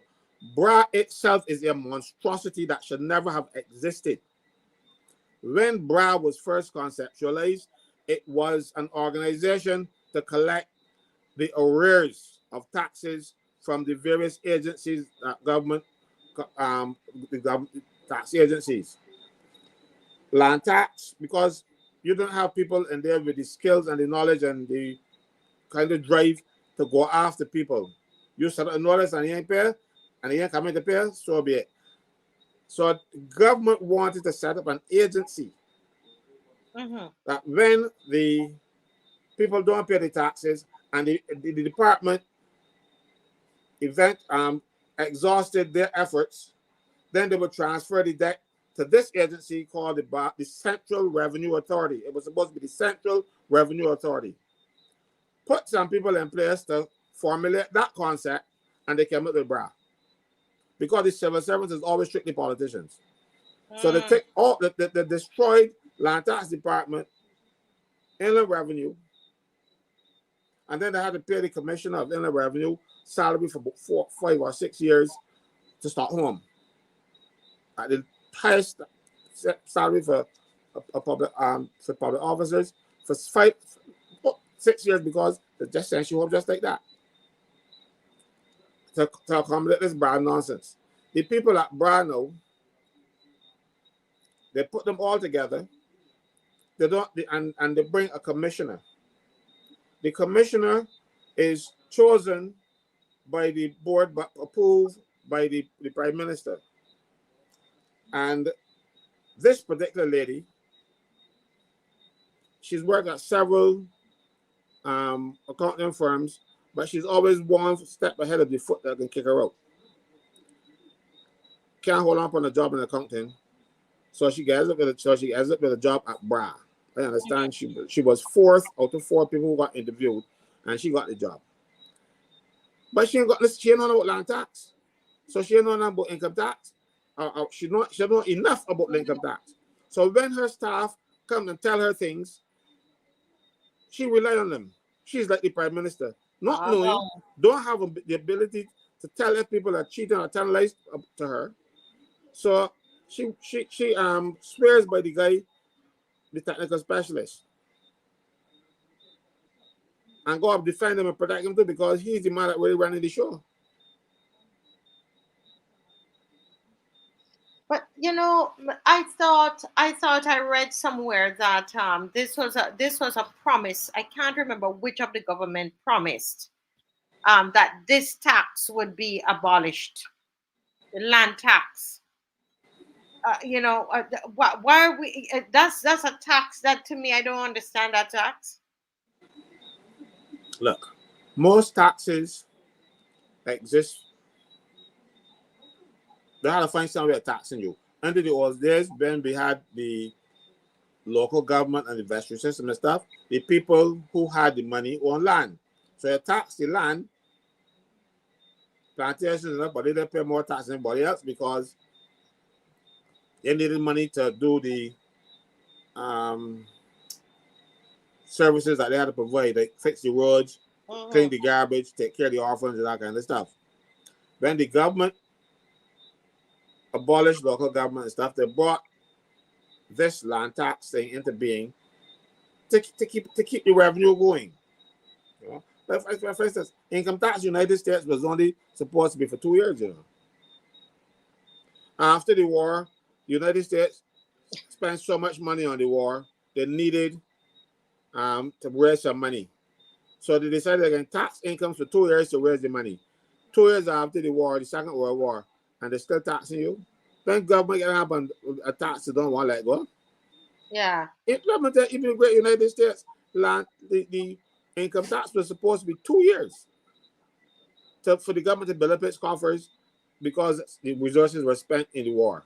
And they're still taxing you every day and locking up people for not paying it too. So that is the way of government. And the more money they get, the more they want. Somebody else is saying here that it was a loyal daughter. Are you saying BLP or are you saying BOP? I'm probably saying she said BOPs who promised to abolish land tax on certain properties. It'd be interesting to look into that and see when was that promise made. Mr. Franklin, it'd be quite interesting. But this we have to do it again. This we got to wheel and come again, because this kind of thing, and I promise you I will write them on Tuesday. The credit unions, I've been trying with the credit unions. I'll tell you all that. Okay, she's saying the BLP promised to abolish land tax on certain properties. When was that? Which manifesto was that in? Loyal daughter, when was that? Yeah, but go ahead, Mr. Franklin. Mr. Franklin, oh Lordy, we got how much minutes we got? It's 10:14. We can finish at 10:20. Oh yes, but I can do this one very quickly. Yeah, and we will pick up again on Sunday, God willing. A doctor from the government service got dismissed last week on the pretext that his contract will not be renewed. Right? Because what they do with doctors in Barbados, the doctors, they employ them on contract. But he was on contract from the 1st of November 2001. All right? And his contract continued to be renewed. And then all of a sudden, a man who's made his career in the public service, they dismissed him with a letter from the permanent secretary saying, I can read it for you. Pictures. I took a picture of it. Photos.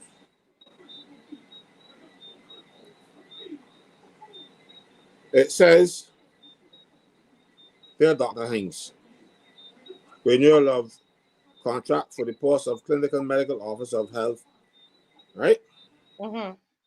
Reference to your correspondence dated the 24th, 2024 070 and 0710. Related to the subject at caption in the contract. The Ministry of Health and Wellness wishes to inform you that after careful consideration, a decision was made not to renew the contractual agreement. The Ministry apologizes for the tardiness in conveying the decision and proposes to pay 1 month's salary in lieu of notice of non-renewal pursuant to the provisions of the agreement. The annual gratuity and terminal pay will also be disbursed pursuant to the provisions of the contractual arrangement. And then it says, should there be any queries, you contact a particular person in the ministry. And then they say the ministry expresses its gratitude for your contribution to healthcare at the geriatric hospital. And by extent, but he was at geriatric hospital, so they didn't even know he was at the polyclinic. But they were so rushed to get rid of him. And the thing is, now look, if you have a complaint against a doctor, there's a system in the public service where you take them to trial, confront them. Do not say that we got complaints for you and don't put the complaints to the person and then say, we are renewing your contract. That is not fair. As a matter of fact, there are laws in the private sector for the private sector people, Employment Rights Act, that forbids that. If you are on contract and you don't, and the person is committing an offense, and you terminate the contract after a year or more, you got to pay that person compensation for unfair dismissal. You got to have a reason. You got to give them a reason. This is law that was passed to protect workers in the private sector and not statutory boards. But central government, a permanent secretary who does not employ anybody, correct you and tell you so, because he was not employed by the permanent secretary. He is employed by the president. Okay. Through the service commission. So the permanent secretary can't dismiss him. I think, but not renew of his contract. He had what people call a legitimate expectation because the contract has been renewed over and over and over for the last 22 years. Mm. So you can't really know, come and say, a letter signed by the permanent secretary saying we terminating your contract. If he has committed an offense, put it to him. And then if the offense merits dismissal, so be it. But you don't treat a man. But you know, he ran in St. Thomas against the Barbados Labour Party. Ha ha. So, I knew there was a catch. There had to be a catch to it. And he's still active, mind you, and he's actively supporting Ralph Thorne. Mm. He and his wife. Listen, Caswell, if they could ever do anything to the two of us, you know, if you know, if we were ever having to eat from their hand, they would box with our hand and we'd be dead for hunger. You see this collarbone? I could put a cup in there after I eat from their hand. I am telling you. Cook from in there. All I'm saying to you, look, no man is perfect and make mistakes. And if you make a mistake that merits dismissal, go through a process. Mm-hmm. And they give him 1 month's pay in lieu of notice because they terminate him unfairly. Right? But in the private sector, having worked 22 years, he would have been entitled to 2.5 months pay in lieu of notice. Mm. So the government enforcing laws against the private sector people, and then when it comes to them, they're doing nasty mistakes on employees. And that has been your recurring theme of how the government is treating the public sector workers. So those who work for the government, that they are treated poorly.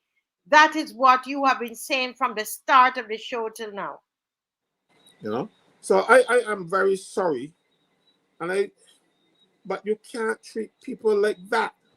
But I understand why they're going for him. You know, he's a them, and he's a Ralph them now too. Oh Lord, he goes cook.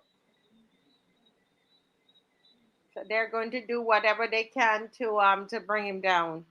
That is really, really shameful. You said over 20 years. 22 years. 22 years. My God. It would have been 23 on the 1st of November this year. And they unceremoniously kicked him out without a trial, without accusations made against him where he could defend himself. Mm-hmm. Because he's a member of my union, so that might be one of the things he got against him too. So but what they have done to him is unfair. But they treat all the doctors get treated unfairly in Barbados right now, especially the junior doctors, and they are so scared because a lot of them are just young people, younger than my children in some cases, you know. So they go out and they take it, you know. They call them locums, so they don't get vacation, they don't get sick leave. Mm-hmm. So if you start home a day and you call in sick, they don't pay you. They do that for the doctors.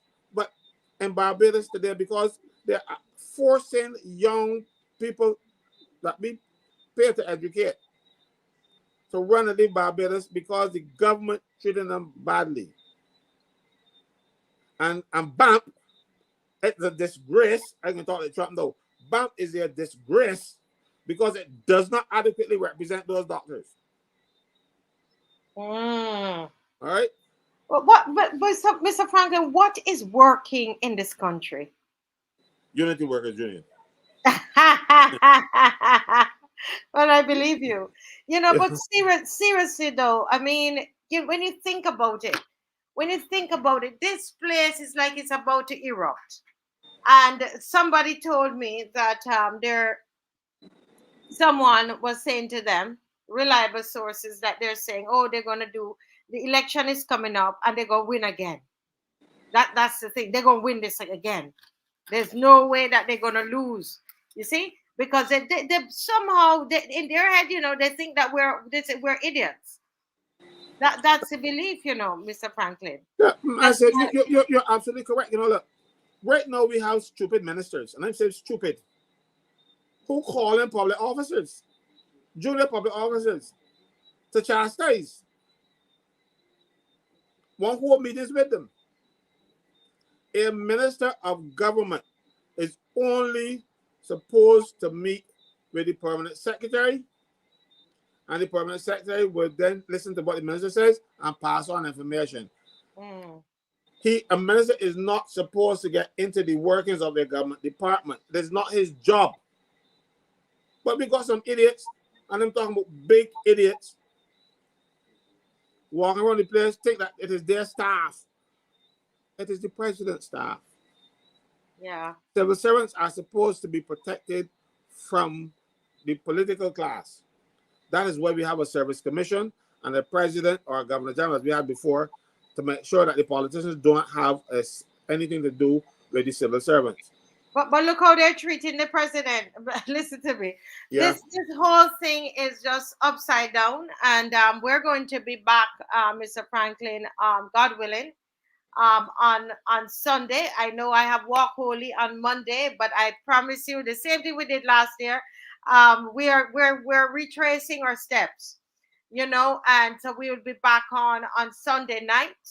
And those of you interested in Walk Holy, we still have space for you, Mr. Franklin. You can come down.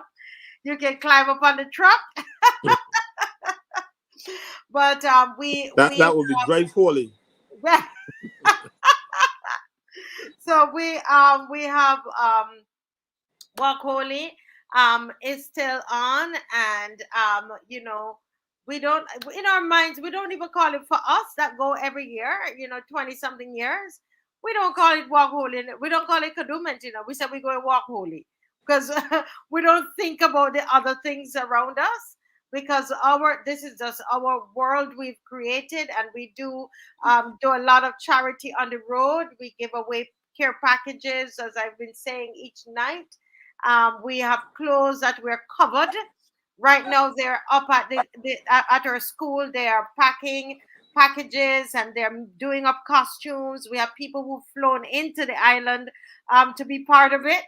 People who come in, they love it. They love the experience. We see we're properly clothed, and we're helping all along the road. We are making sure that everybody got something, and they wait for us, Mr. Franklin, and they send the children up front to get something from the Walk Holy Band. And this is a part of her costume this year. And you notice she's properly clothed. Even her knees are covered. Yes. Caswell said even her knees. Caswell made me laugh. We were brawling on the show. Caswell said even her knees are covered. Yes, she's well covered. And we go out, and we, as I said, we used to win a lot of prizes, lots of prizes we used to win, but the band leaders gang up against us and said, if we're not choosing a number, then we can't win any prizes. And we don't want to choose a number, because we might just get number 14, and in the middle of it, we have people walking up on us in the front and walking up on us in the back, because that's what they said that they were going to do.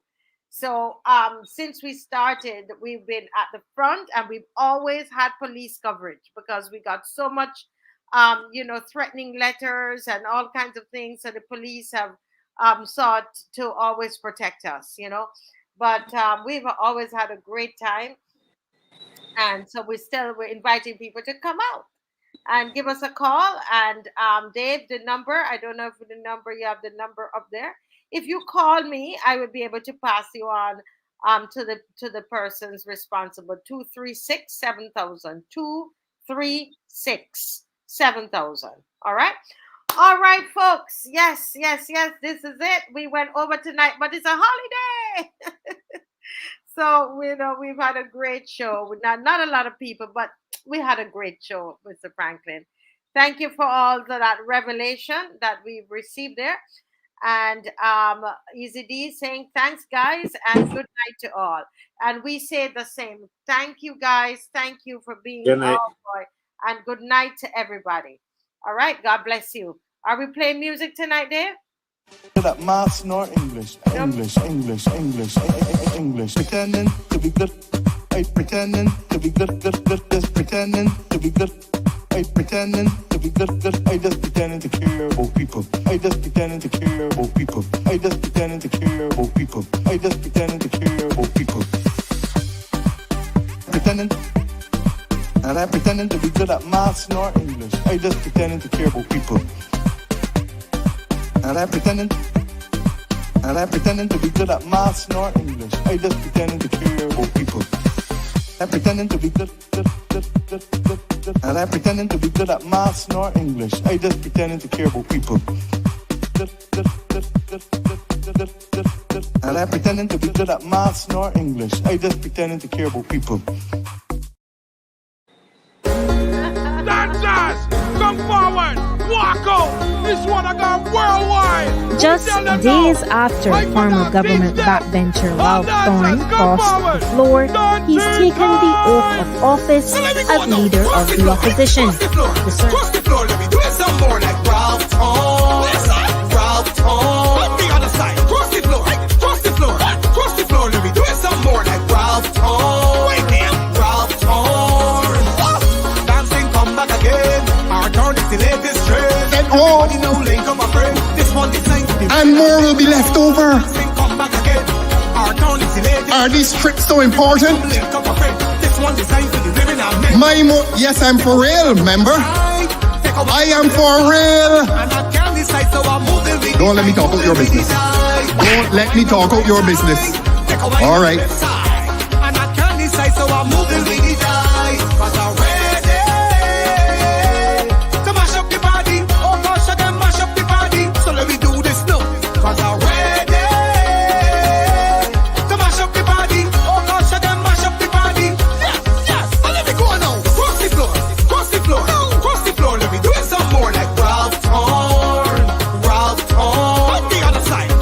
There has to be some order here.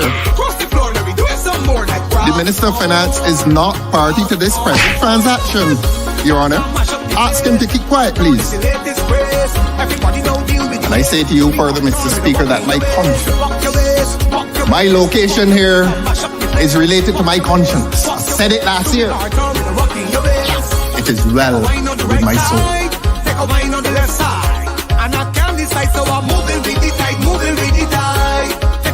right side, take a wine on the left side. And I can't decide, so I'm moving with the tide. Cause I'm ready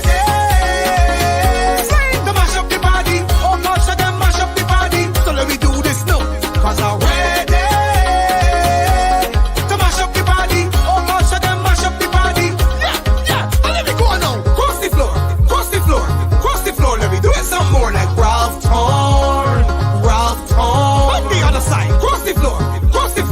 Cross the floor, let me do it some more like Ralph Thorne, Ralph Thorne. That is my man, so whether he cross or in cross, he will always be there for us. I came to a point where I had to take the decision that if my philosophical and political views do not accord with those of government in terms of its legislation, in terms of its policy, the relationship becomes untenable.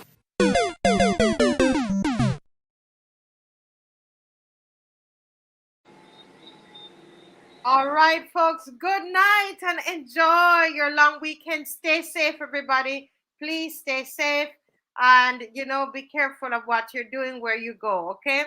Mr. Franklin, stay safe. All right. I'll try my best. Good night. See you on Sunday. God bless. Bye-bye.